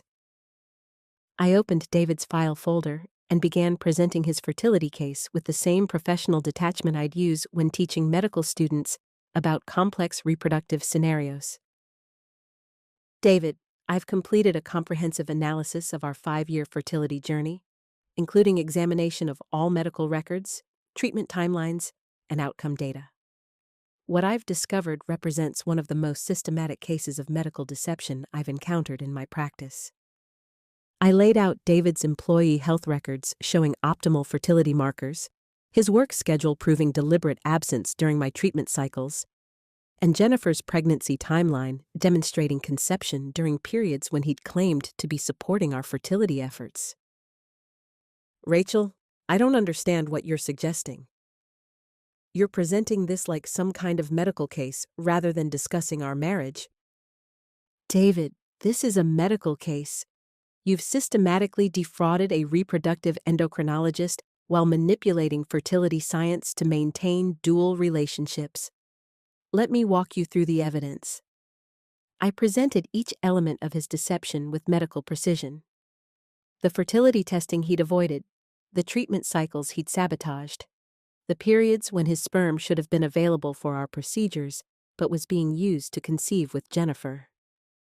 Your recent health screening shows testosterone levels in the 95th percentile for your age group, sperm production indicators that suggest exceptional fertility, and reproductive hormone profiles that contradict every explanation you've given me for our conception difficulties. Furthermore, Jennifer Walsh's pregnancy timeline indicates conception occurred during the exact period when you were supposed to be providing samples for our IVF cycle in March. Instead of supporting our fertility treatment, you were actively conceiving with someone else? This is insane, Rachel. You're analyzing our marriage like a medical experiment. Jennifer and I, it's not what you think. Rachel, delivering final clinical judgment.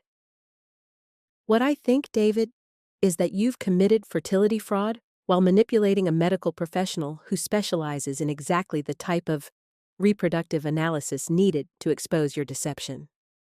You've used my emotional investment in motherhood to hide your systematic betrayal of our marriage. The silence that followed was profound. David sat surrounded by irrefutable medical evidence that proved he'd been fertile throughout our treatment period while deliberately preventing our conception in favor of building a family with Jennifer. The child you've conceived proves that our infertility was manufactured rather than medical. You've stolen 5 years of my reproductive life while lying to a doctor who trusted your reported symptoms rather than demanding comprehensive testing. What happened next was something I'd never experienced in medical practice. Watching someone realize they'd been caught in systematic fraud by someone who possessed both the emotional motivation and professional expertise to expose every aspect of their deception.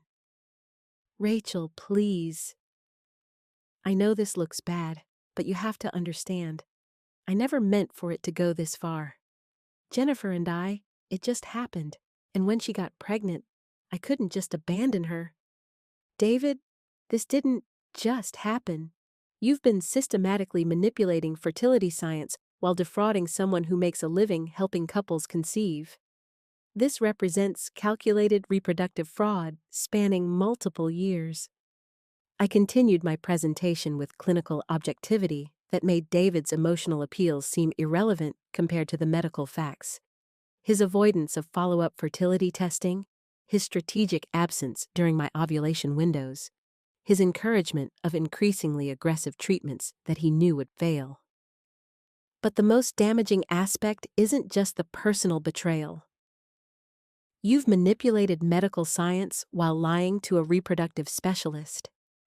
You've caused me to undergo unnecessary medical procedures, hormone treatments, and surgical interventions based on fraudulent information about male fertility factors. David, do you understand that your deception constitutes medical fraud? I've administered treatments, prescribed medications, and performed procedures based on incomplete information that you deliberately withheld. This isn't just adultery.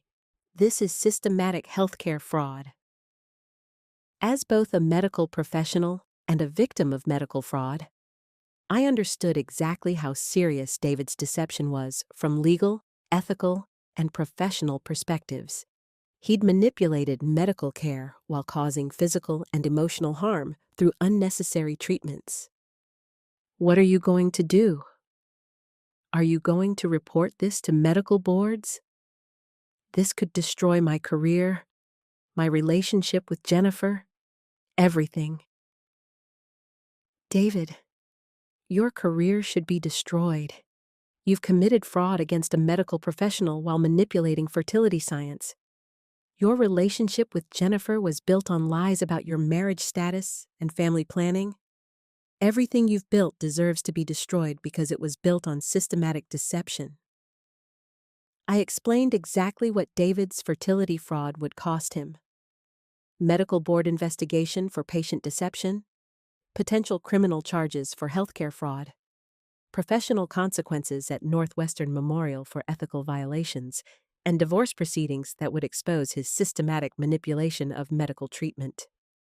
You thought you could lie to a reproductive endocrinologist about fertility while stealing years of my reproductive life to build a family with someone else.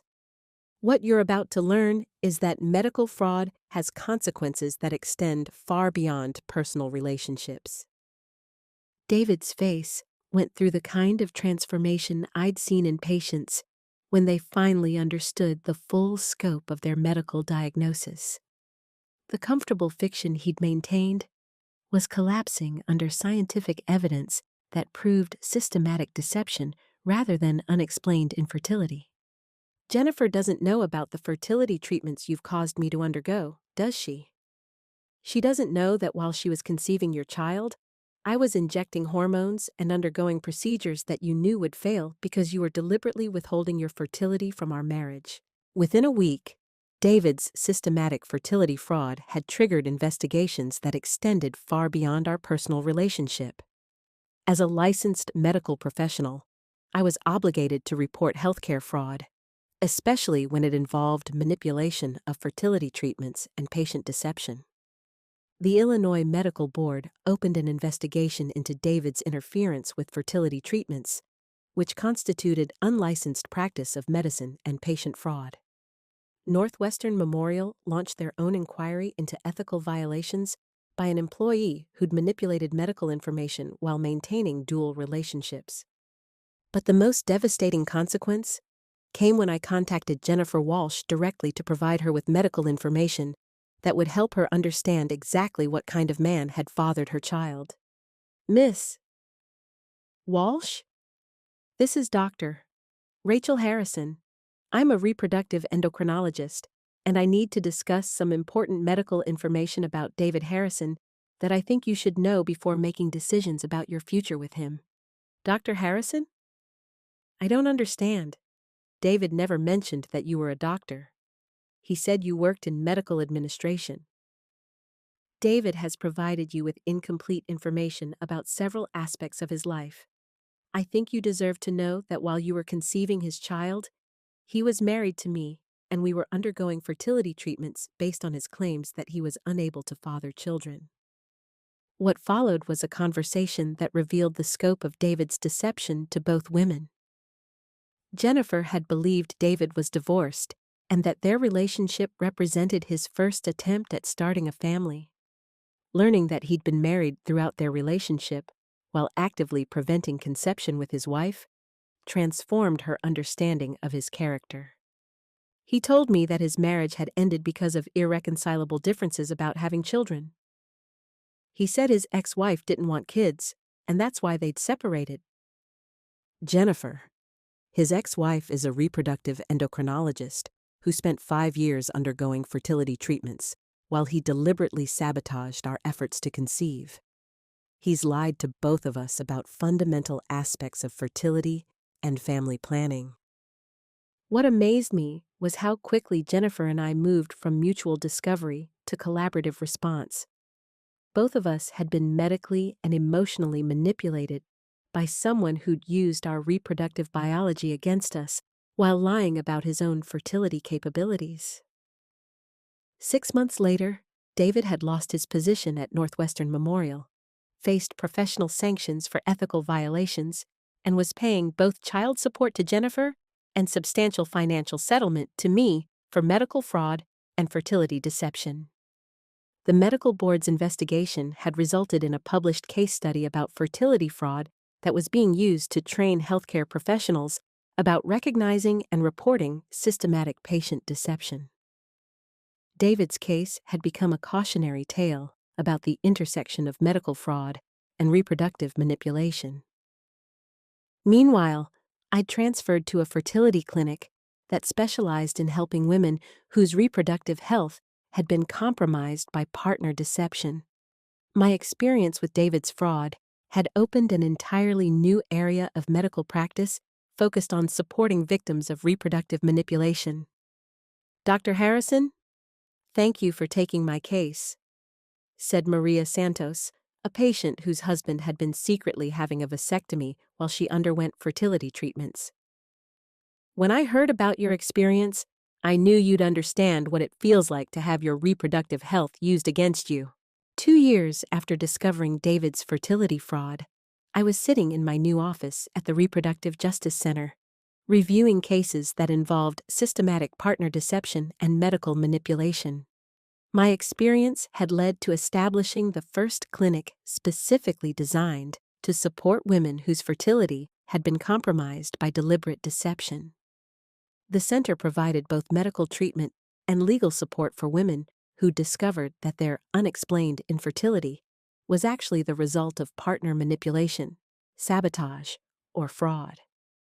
We'd helped dozens of women understand that their reproductive challenges weren't medical failures, but deliberate deceptions. Jennifer had become an unexpected ally in this work, sharing her experience about how men could manipulate multiple women simultaneously by controlling information about fertility and family planning. Her willingness to speak publicly about David's deception had helped other women recognize similar patterns in their own relationships. David's case had also led to legislative changes in Illinois that made fertility fraud a specific criminal offense rather than just a civil matter. The Harrison Law now provided legal recourse for women whose reproductive health had been deliberately compromised by deceptive partners. I'd been invited to speak at medical conferences about reproductive coercion and fertility fraud, where I shared techniques for identifying cases where male partners might be deliberately sabotaging conception while maintaining the fiction of shared infertility struggles. The most unexpected outcome was my own pregnancy 6 months after David's fertility fraud was exposed. Working with a reputable fertility specialist who had no reason to withhold accurate male fertility assessment, I'd conceived naturally within 3 cycles, proving that my reproductive health had never been the problem. "You know what's amazing?" Jennifer had told me during one of our coordination meetings for the center's advocacy work. "David thought he could control both our reproductive futures by manipulating medical information. Instead, he gave us the expertise to help other women avoid the same deception." David had thought he could maintain his marriage while building his real family in secret, using my supposed infertility as cover for why we'd never have children together. What he'd discovered was that some deceptions can't survive investigation by someone who specializes in exactly the medical field you're lying about. He'd stolen 5 years of my reproductive life while proving his fertility with someone else. But those 5 years had taught me exactly how to identify, expose, and prevent the kind of reproductive fraud that he'd committed against both of us. Sometimes, the best revenge isn't personal. It's using your professional expertise to ensure that other women never experience the same medical manipulation and reproductive deception that nearly destroyed your faith in your own body. I'd thought we were infertile. He'd just had a kid with someone else. But discovering his deception had led to breakthrough work that protected countless other women from similar reproductive fraud. And my own child, conceived naturally once the deception ended, would grow up in a world where fertility fraud was recognized, prosecuted, and prevented. She tried to steal my life. The credit alert came at 3:17 a.m. on a Tuesday, jolting me awake with a notification that someone had just opened a platinum credit card in my name. The application was submitted from Los Angeles, 2,800 miles from my apartment in Boston. by someone claiming to be me, but living a life I'd never lived. My name is Dr. Emma Caldwell, and for 6 months, I'd been watching someone systematically steal pieces of my identity while building what appeared to be a glamorous new life in California. Credit cards, bank accounts, rental applications, even job applications, all submitted under my name, with my social security number, but with details that painted a picture of a woman I'd never been. What my identity thief didn't know was that she'd chosen the wrong victim. I wasn't just some random target whose information she'd purchased on the dark web. I was a cybersecurity consultant who specialized in digital forensics and identity protection for Fortune 500 companies. My job was tracking down people who stole digital lives and ensuring they faced consequences that matched their crimes. She wanted to steal my identity and build a new life with it? Perfect. I was about to show her exactly what happened when you tried to rewrite the life of someone who made a living protecting people from digital predators. And by the time I was finished, she'd discover that some identities come with consequences she'd never anticipated. Picture this: a converted warehouse loft in Boston's tech corridor, lined with multiple monitors displaying security algorithms and threat detection software that I'd designed for corporate clients. I'd built my career on understanding how digital identities could be manipulated, stolen, and reconstructed, which made discovering my own identity theft feel like finding a burglar in my living room.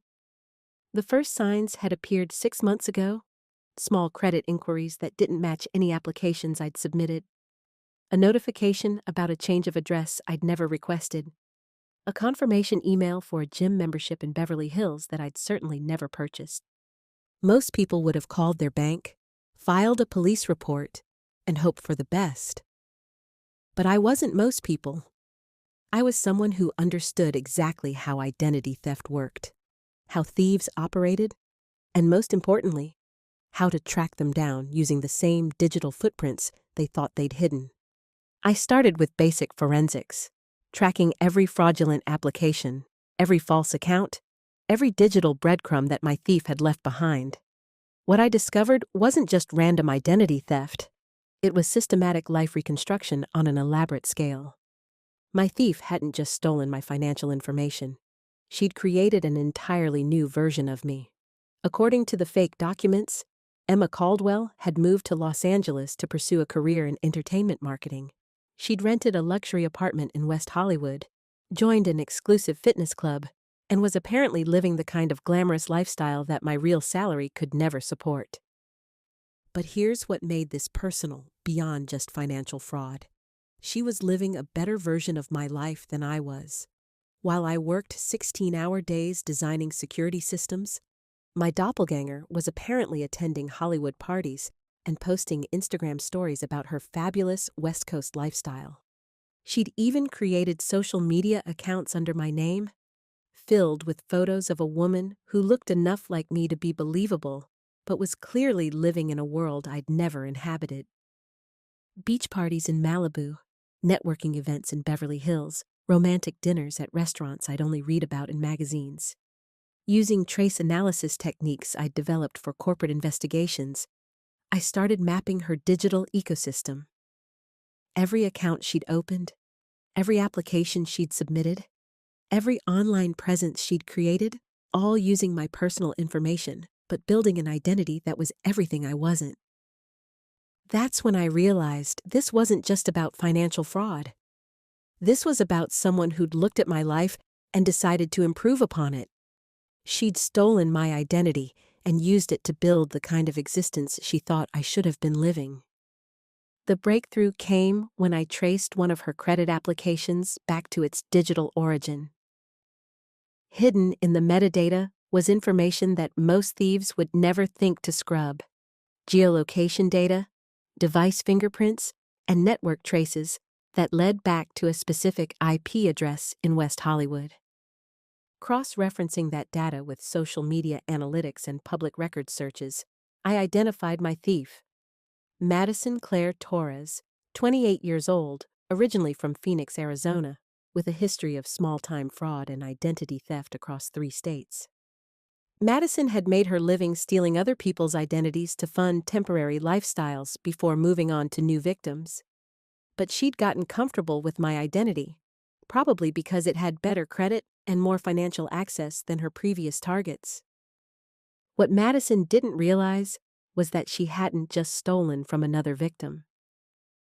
She'd stolen from someone who understood exactly how digital lives were constructed, manipulated, and destroyed. And I was about to give her a masterclass in what happened when you tried to rewrite the life of someone who specialized in digital identity protection. Madison Torres had spent 6 months building a fake version of my life. Now I was going to spend some time rewriting hers and ensuring that the new version came with consequences she'd never forget. Once I had Madison's real identity, tracking her became a technical exercise rather than a mystery. She'd been sloppy with operational security, the kind of mistakes that amateurs make when they think they understand digital anonymity, but actually leave obvious trails everywhere. I started with social media analysis, cross-referencing her real accounts with the fake Emma Caldwell persona she'd created.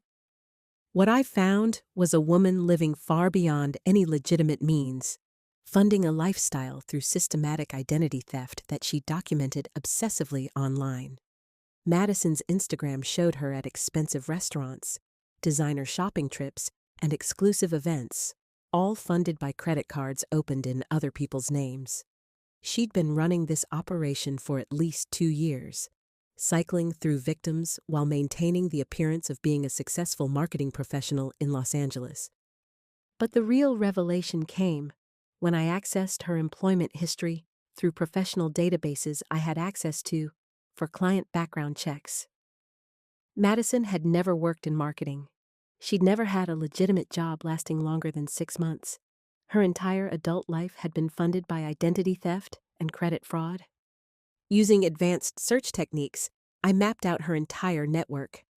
Bank accounts across multiple states, rental histories under different names, even dating profiles where she'd used stolen photos and fabricated career information to attract wealthy men who'd help fund her lifestyle. The scope of Madison's operation was staggering. She wasn't just a simple identity thief. She was running a sophisticated fraud enterprise that had victimized dozens of women across the country. My identity was just her latest and most lucrative acquisition. That's when I discovered something that made this personal in a way I hadn't expected. Madison had been researching me specifically before stealing my identity. She'd accessed my professional website, my company bio, even my LinkedIn profile to study how I presented myself publicly. She hadn't randomly selected my information from a data breach. She'd deliberately chosen to steal my life because she'd decided it was an improvement over her own. Madison Torres had looked at Dr. Emma Caldwell's professional success and decided to simply become her. I documented everything with the same forensic precision I used for corporate security investigations. Financial fraud, identity theft, mail fraud, wire fraud. Madison had committed enough federal crimes to face decades in prison if prosecuted successfully. But while I was building my case against Madison, I was also maintaining my regular client work, designing security systems for companies that needed protection from exactly the kind of digital predators Madison represented. Mr. Chen, the vulnerability assessment is complete. Your current system has 17 potential entry points that could allow unauthorized access to customer data. I recommend implementing the enhanced authentication protocols we discussed. That's when I had the idea that would transform my investigation from simple evidence gathering into the most creative revenge I'd ever orchestrated. Madison had stolen my professional identity to build her fake life. Now I was going to use my professional skills to systematically dismantle hers. Madison Torres had spent 2 years building a digital identity based on lies, fraud, and stolen information. But digital identities could be rewritten, manipulated, and destroyed by someone who understood the systems better than their creator. I wasn't just going to expose Madison's crimes. I was going to use my cybersecurity expertise to rewrite her entire digital existence, ensuring that every platform she'd used for fraud became a trap that exposed her to exactly the consequences she'd been avoiding. Sound of complex planning. Madison wanted to live in a world built on stolen identities and fabricated success? Perfect. I was about to show her what that world looked like when someone with superior technical skills decided to rewrite the rules. The beauty of being a cybersecurity expert is understanding exactly how digital identities are constructed, maintained, and verified across multiple platforms. Madison had built her fake life using systems she didn't fully understand, which meant she'd left vulnerabilities that I could exploit with surgical precision. I started with her financial infrastructure. Madison had been clever about opening accounts in different states and using various addresses, but she'd made one crucial mistake. She'd linked everything to the same devices and IP addresses over time.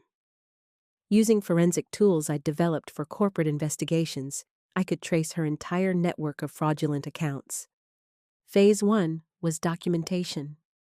I created a comprehensive map of every fraudulent account Madison had opened using my identity, complete with transaction histories, application data, and digital fingerprints that proved the theft. This wasn't just evidence for prosecution. It was the foundation for systematic reconstruction of her digital life. But Madison's financial fraud was just the beginning. She'd built an entire social media presence around her fake lifestyle, complete with fabricated relationships, fictional career achievements, and a network of followers who believed they were interacting with a successful marketing executive rather than a career criminal. Using social engineering techniques I'd mastered for penetration testing, I began infiltrating Madison's online world. Not through illegal hacking, but through legitimate research methods that revealed how thoroughly she'd fabricated every aspect of her public persona. Her LinkedIn profile claimed 5 years of experience at prestigious marketing firms in Los Angeles. I contacted those firms directly. They'd never heard of Madison Torres. Her Instagram showed her at industry events and networking mixers. I traced those events and discovered she'd been crashing parties using fake credentials. Every claim Madison had made about her professional life was a lie. Every relationship she'd documented was with people who had no idea they were being used as props in her elaborate fiction. Her entire online existence was as fraudulent as the credit cards she'd been using to fund it. That's when I implemented Phase 2, controlled exposure. Using the same techniques I employed to protect corporate clients from social engineering attacks, I began systematically revealing Madison's true identity to the people and platforms she'd been deceiving. I contacted every company where Madison claimed employment, providing documented evidence that she'd never worked there and was using their name fraudulently. I reached out to every professional network she'd infiltrated, showing them that their marketing colleague was actually a career criminal. But the real masterstroke was her social media presence. Madison had spent 2 years building a following of people who admired her supposedly successful lifestyle. They had no idea they were following someone whose entire existence was funded by identity theft. I created a comprehensive report documenting every aspect of Madison's fraud, complete with evidence that any follower could verify independently. Financial records, employment discrepancies, location inconsistencies, everything needed to prove that successful marketing executive Madison Torres was actually serial identity thief Madison Torres. Then I did something Madison would never expect from a typical identity theft victim. Instead of just reporting her to authorities, I used my technical expertise to ensure that her fraudulent digital identity would systematically self-destruct. Every platform she'd used to build her fake life had verification systems that could be triggered by the right kind of evidence. Employment verification, identity authentication, address confirmation. All the digital infrastructure that Madison had exploited to build her lies could be used to expose them. Madison Torres had spent 2 years stealing other people's identities to build a fake life. Now, I was going to use my cybersecurity expertise to ensure that fake life collapsed so thoroughly that she'd never be able to rebuild it. Phase 3 would be the most satisfying. Watching Madison discover that someone had rewritten her entire digital existence using the same methods she'd employed to steal mine. The difference was that I actually understood the systems I was manipulating, and I was very, very good at making sure digital identities stayed exactly where I wanted them. The first crack in Madison's fabricated world appeared on a Thursday morning when her Instagram account was suspended for false identity information. Her LinkedIn profile disappeared an hour later, followed by her Twitter account and her professional networking memberships. What Madison didn't understand was that social media platforms have sophisticated algorithms designed to detect fake accounts and fraudulent activity. Once those algorithms are provided with the right evidence, they systematically purge false identities across their networks. I'd submitted comprehensive documentation to every platform Madison used, showing that her accounts violated terms of service through identity fraud, false employment claims, and fabricated personal information. The platforms didn't just remove her accounts. They flagged her device signatures and IP addresses to prevent her from creating new ones. But social media suspension was just the beginning. Madison's entire lifestyle had been built on credit fraud and stolen identities, which meant her financial infrastructure was equally vulnerable to systematic collapse once the right pressure was applied.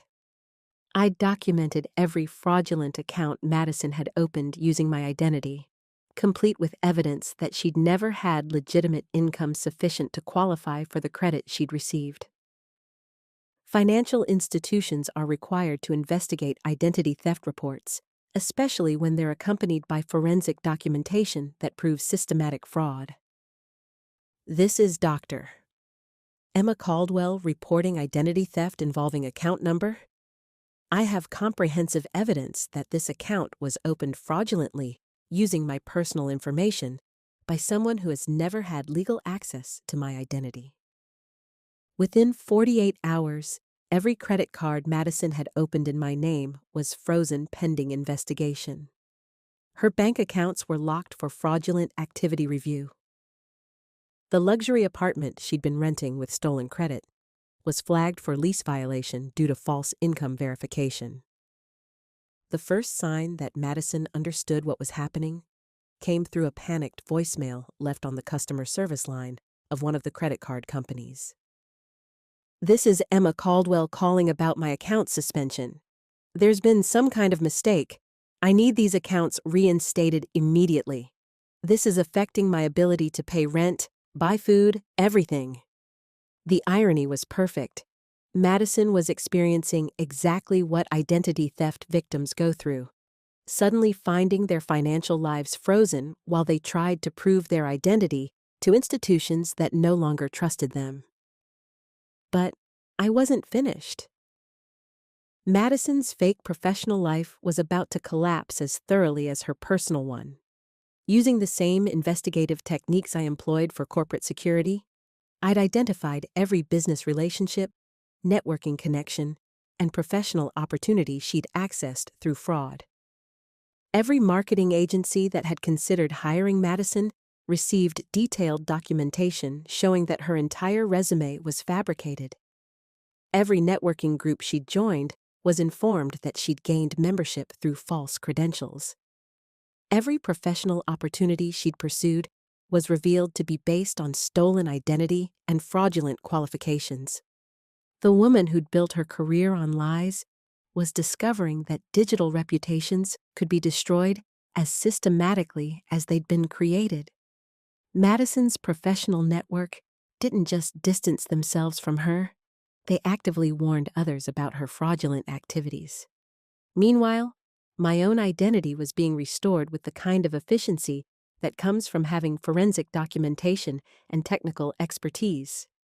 Every fraudulent account was closed, every false application was reversed, and every trace of Madison's theft was systematically removed from my credit history. But the most satisfying element was watching Madison's carefully constructed social media persona crumble in real time.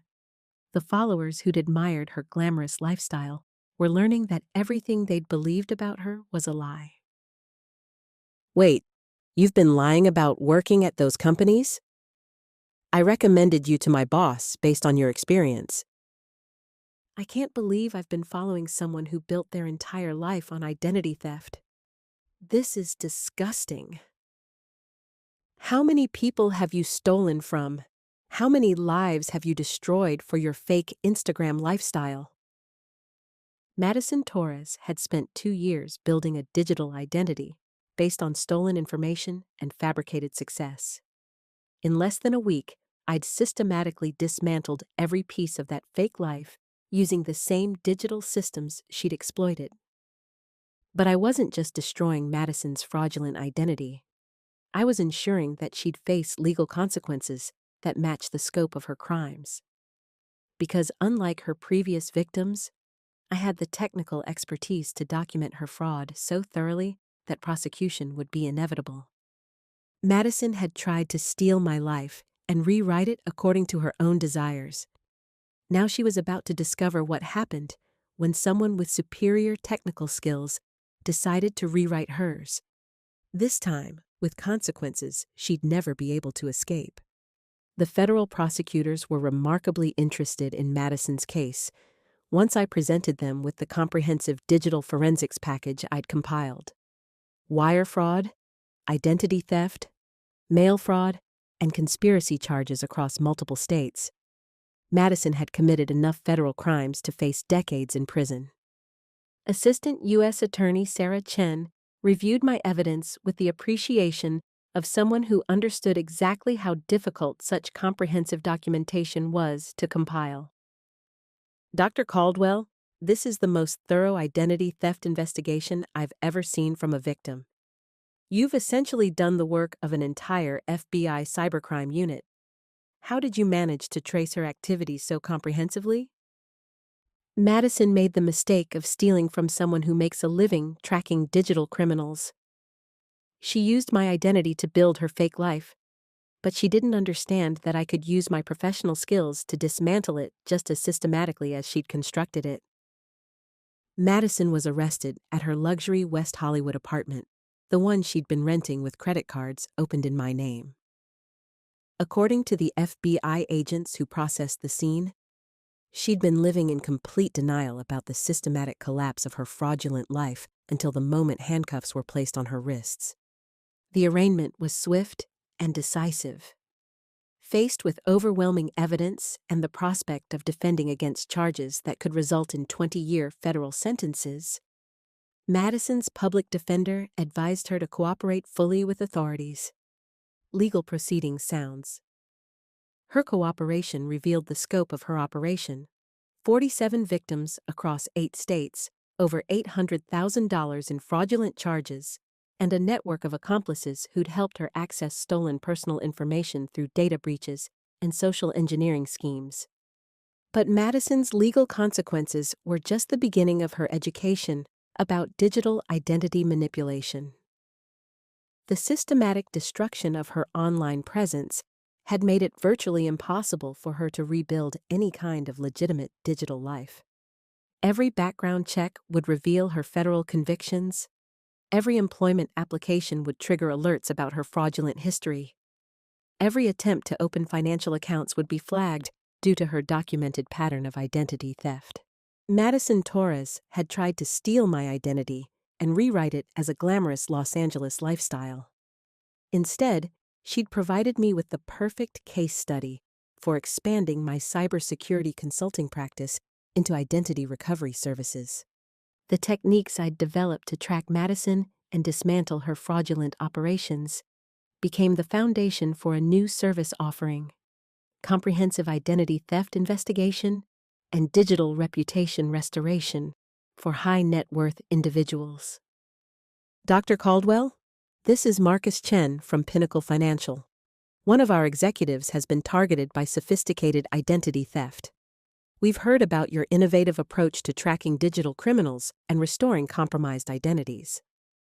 Could we discuss retaining your services? Within 6 months, I'd hired 3 additional forensic specialists and expanded Sterling Digital Security into a comprehensive identity protection firm. My experience with Madison had taught me that traditional identity theft services were inadequate for sophisticated crimes.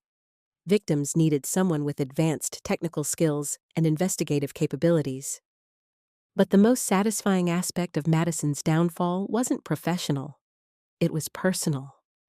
The woman who'd tried to steal my life and improve upon it had discovered that some identities come with capabilities she'd never anticipated. Sound of personal growth. I'd also begun dating again, something that felt revolutionary after spending months dealing with someone who'd tried to literally become me. The men I met now were impressed by my intelligence, my technical expertise, and my ability to handle complex challenges with both professional skill and personal strength. I have to ask, David Harrison had said over dinner at a restaurant I could easily afford with my expanded business income. How did you track down your identity thief so comprehensively? Most people just file police reports and hope for the best. I realized that my professional skills were perfectly suited to handling personal digital crimes.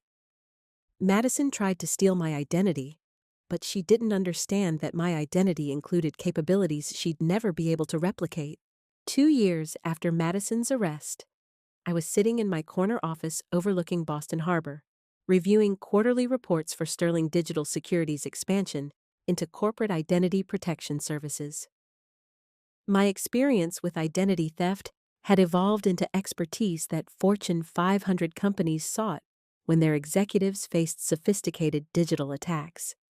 The business had grown beyond anything I'd imagined possible. Companies specifically requested Dr. Emma Caldwell when they needed digital identity crimes solved with the kind of technical precision and investigative thoroughness that ensured both legal justice and complete digital restoration. My reputation had spread throughout the cybersecurity industry. I'd become known for my ability to track digital criminals so comprehensively that their prosecutions resulted in maximum sentences and complete asset recovery for victims. Madison Torres was serving 12 years in federal prison after pleading guilty to 47 counts of identity theft and wire fraud. Her cooperation with authorities had led to the arrest of an entire network of digital criminals, but it hadn't reduced her own consequences significantly. More importantly, her digital identity had been so thoroughly destroyed that rebuilding any kind of legitimate online presence would be virtually impossible even after her release. Every search for Madison Torres would forever return results about her federal conviction for sophisticated identity theft. I'd also established a victim advocacy program that helped other identity theft survivors navigate the complex process of digital restoration. Using the techniques I'd developed to reclaim my own identity, we could restore victims' digital lives while ensuring their attackers faced appropriate consequences. Dr. Caldwell and her team didn't just help me recover from identity theft.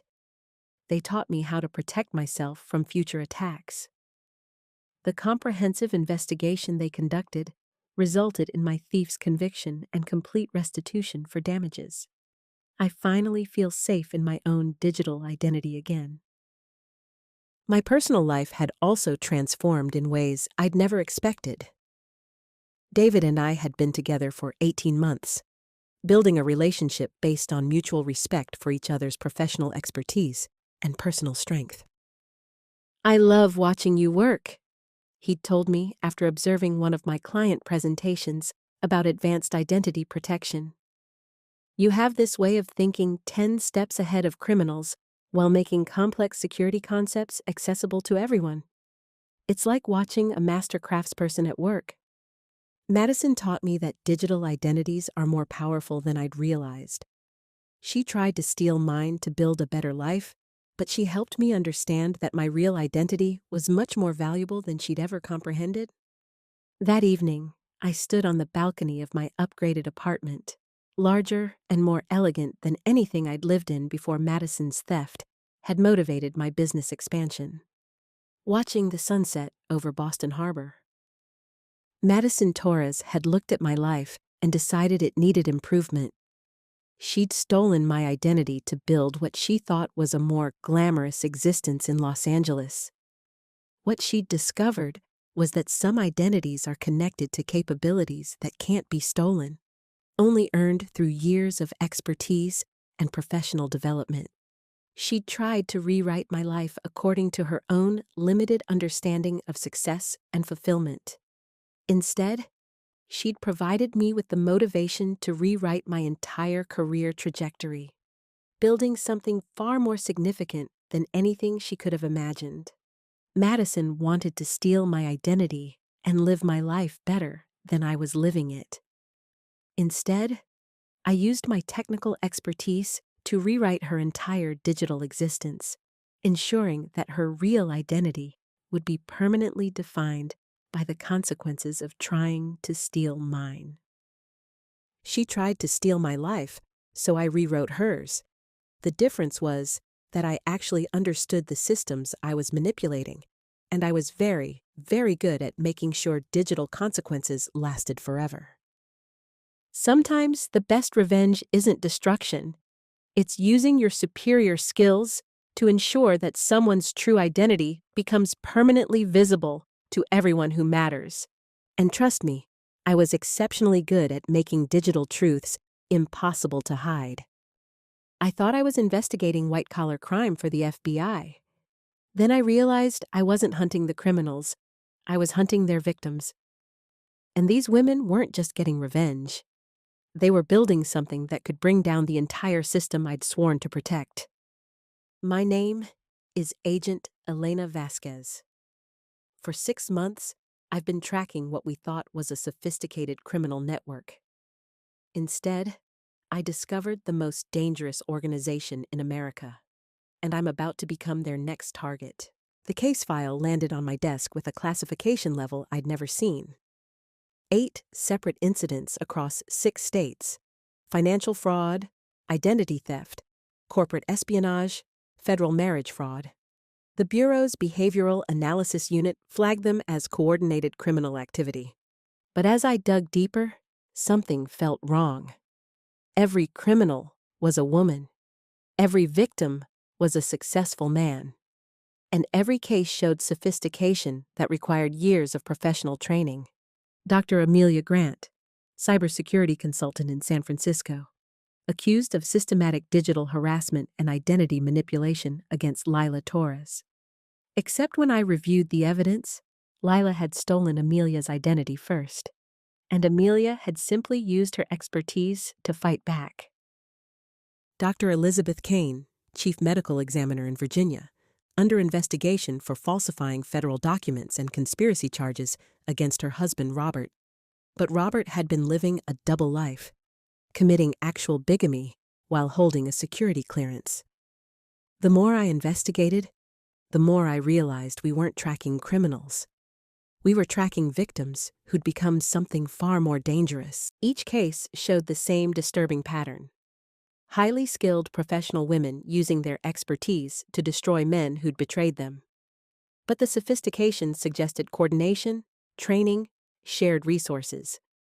Victoria Sterling, luxury event planner who orchestrated her husband's public humiliation at their anniversary party.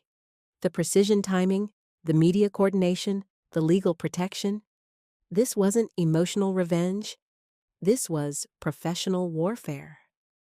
Caroline Matthews, CFO, who destroyed her husband's tech company after he fired her for his mistress. The financial forensics, the regulatory reporting, the evidence compilation. This required enterprise-level knowledge and perfect execution.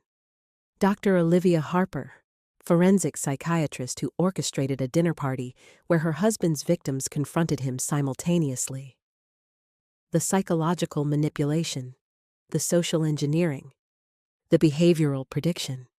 This was textbook psychological operations. But here's what made my blood run cold. Every case showed access to federal databases, law enforcement techniques, and classified methodologies that civilians shouldn't possess. Someone with federal access was helping them. The breakthrough came when I cross-referenced security logs with the timing of each woman's most sophisticated operations. Hidden in the data streams were access patterns to federal databases, law enforcement training materials, and classified behavioral analysis frameworks. Someone inside the federal system was providing systematic assistance. Dr. Rachel Harrison's medical documentation that exposed fertility fraud showed knowledge of FDA investigation techniques. Sarah Chen's lottery strategy and resource protection demonstrated understanding of federal asset protection protocols. Dr. Catherine Morrison's surgical precision in asset recovery used techniques from federal financial crimes units. The digital breadcrumbs led to something called the Professional Justice Academy, an organization that didn't officially exist but had been accessing federal resources for over 2 years. That's when I realized the horrifying truth. These women weren't just getting individual revenge. They were building a systematic response network that could potentially destabilize entire professional communities, government agencies, and social structures. And someone in the federal government was helping them do it. My secure phone buzzed. Text from an unknown number. Agent Vasquez. Your investigation has been noted. Perhaps it's time we discussed what you've really discovered. Director Walsh. I stared at the screen, realizing I'd just received a message from someone who shouldn't know I existed. The meeting location was a coffee shop in Georgetown. Public, unremarkable, the kind of place where federal employees grabbed lunch between briefings. Director Walsh looked exactly like what she was. A career government professional who understood how systems worked and how they could be manipulated. Agent Vasquez? She said, sliding into the booth across from me. Your investigation has been thorough. You've correctly identified that the Professional Justice Academy has access to federal resources and training methodologies. I kept my expression neutral, but my mind was racing. Are you admitting to criminal activity? I'm admitting to something far more complex. Tell me, Agent Vasquez, in your 6 years with the Bureau, how many cases have you worked where successful men used their professional positions to systematically betray, defraud, or manipulate women and faced no meaningful consequences? The question hit harder than I expected. Too many cases. Too many powerful men who used their positions to enable personal misconduct while remaining professionally protected. The women you've been investigating aren't criminals, Agent Vasquez. They're case studies in what happens when victims have access to the same professional resources and training that their betrayers use to protect themselves. Director Walsh's explanation reframed everything I thought I understood about the case. The Professional Justice Academy wasn't a criminal organization.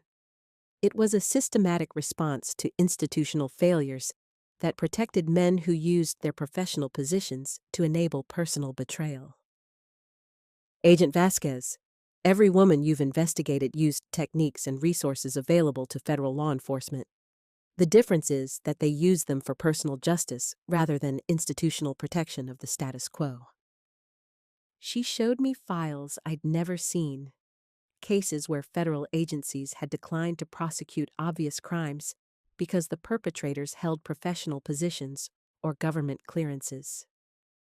Men who used their access to federal systems to enable personal misconduct while remaining professionally protected. Dr. Elizabeth Kane didn't falsify federal documents. She used forensic techniques to expose her husband's actual federal fraud. Amelia Grant didn't commit cybercrimes. She used cybersecurity expertise to counter systematic identity theft that the Bureau had failed to address. The Academy provides women with access to the same professional training and resources that federal agencies use. The only difference is that we ensure those resources serve justice rather than institutional protection. The scope was staggering. Director Walsh showed me evidence of systematic coordination between the Academy and current federal employees who provided training, resources, and strategic guidance to women facing betrayal scenarios that official channels couldn't or wouldn't address. Director Walsh's final revelation changed everything. The Professional Justice Academy wasn't operating outside federal oversight. It was operating with the unofficial support of federal employees who understood that institutional systems often failed to address systematic personal misconduct. Agent Vasquez, your investigation has identified exactly the kind of analytical thinking the Academy needs. You understand how federal systems work, how they can be manipulated, and how they often fail to serve justice. She placed a file on the table. My file. You've spent 6 years working cases where institutional systems protected men who used their positions to enable personal betrayal. You've seen how professional networks shield systematic misconduct. You understand why alternative approaches to justice become necessary. The offer was unprecedented. Join the Academy as a federal liaison, providing training and resources to women whose betrayal scenarios involved federal crimes, security clearances, or interstate fraud that official channels couldn't address. Agent Vasquez, the choice is simple. Continue investigating victims who've become systematic responders to systematic betrayal, or help us ensure that federal resources serve justice rather than just institutional protection. I looked at the file containing evidence of my own cases, all the times I'd built perfect prosecutions that were declined for institutional considerations, all the men who'd used their federal positions to enable personal misconduct while remaining professionally protected. What exactly are you asking me to do? Help us ensure that when systematic betrayal involves federal domains, the response can match the sophistication and resources of the perpetrators. Help us level a playing field that's been systematically tilted toward those who use their professional positions to enable personal misconduct. For 72 hours, I sat with Director Walsh's offer while continuing my official investigation. But every file I reviewed reinforced her argument.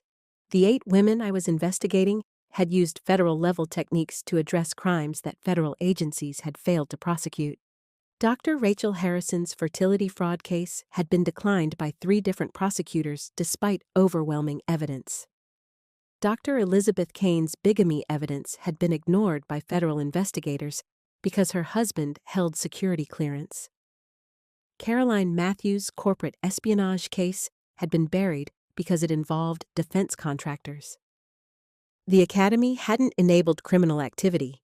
It had provided systematic responses to systematic institutional failures. I accessed my own case files from 6 years of federal service. How many times had I built perfect cases that were declined for jurisdictional issues or institutional considerations? How many systematic betrayers had remained professionally protected while their victims had no recourse?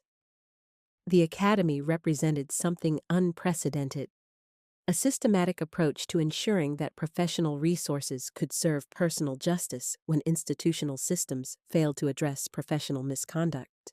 My investigation had led me to a disturbing conclusion. The Professional Justice Academy wasn't operating outside federal systems. It was operating within them, staffed by federal employees who understood that institutional protection of systematic misconduct required systematic response.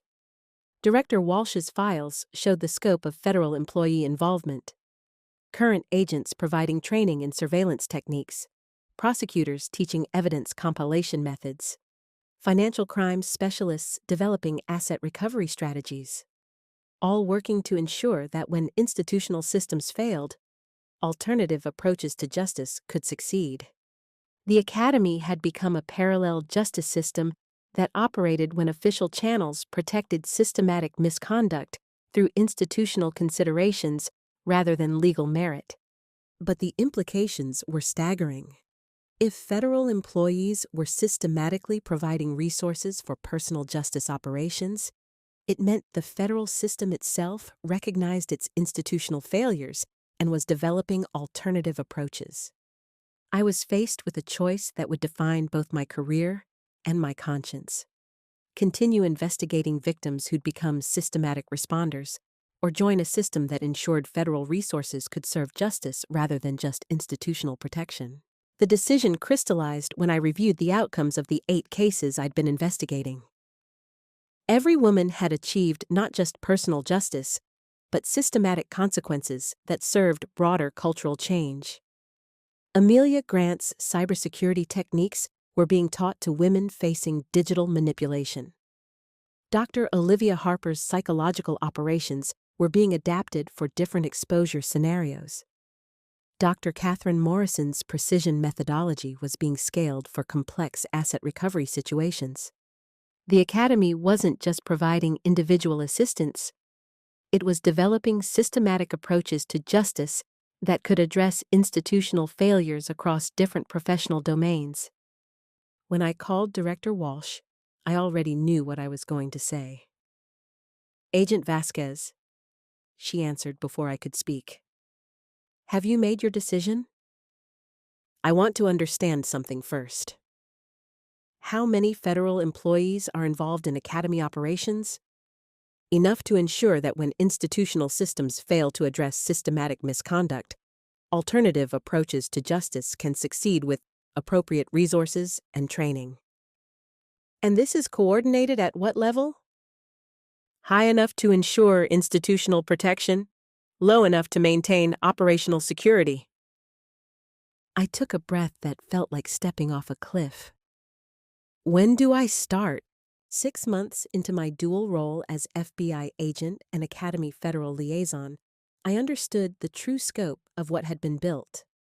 The Professional Justice Academy operated as a systematic alternative to institutional failures, staffed by federal employees who provided resources and training when official channels protected systematic misconduct.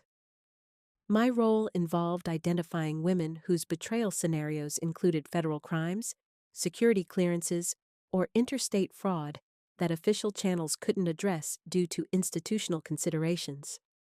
I provided federal-level training in evidence compilation, surveillance techniques, and resource protection that ensured their responses could match the sophistication of federal-level perpetrators.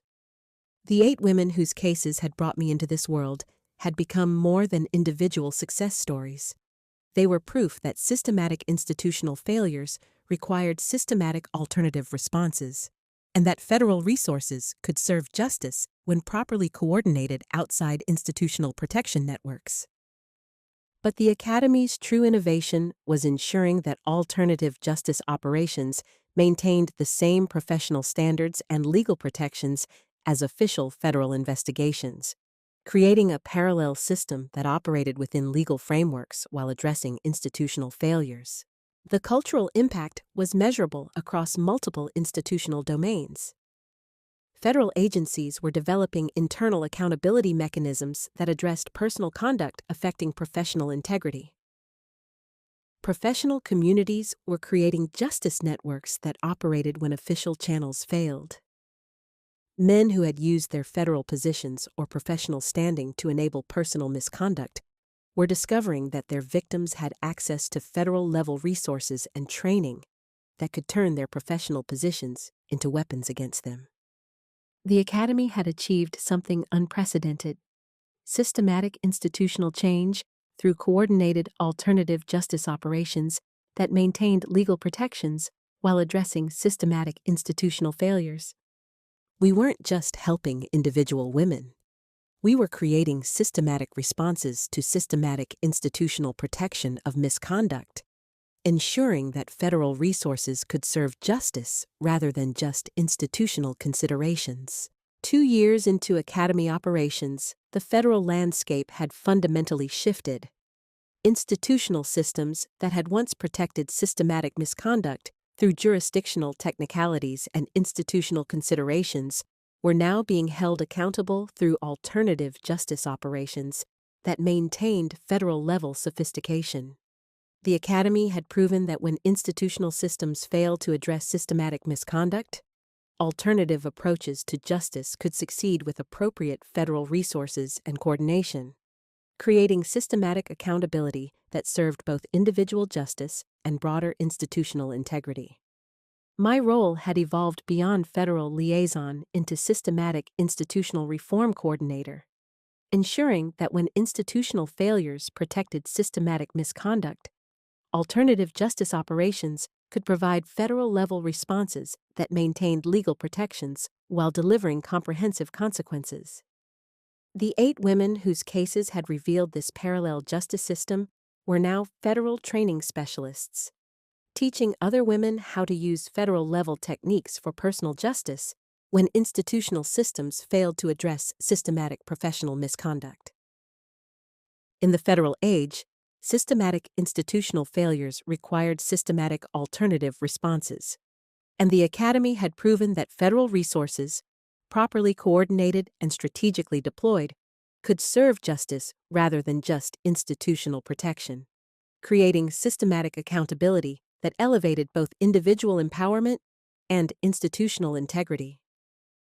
The war between systematic institutional protection and systematic alternative justice had fundamentally shifted toward justice through superior federal coordination and professional accountability networks that ensured consequences matched the sophistication of institutional misconduct.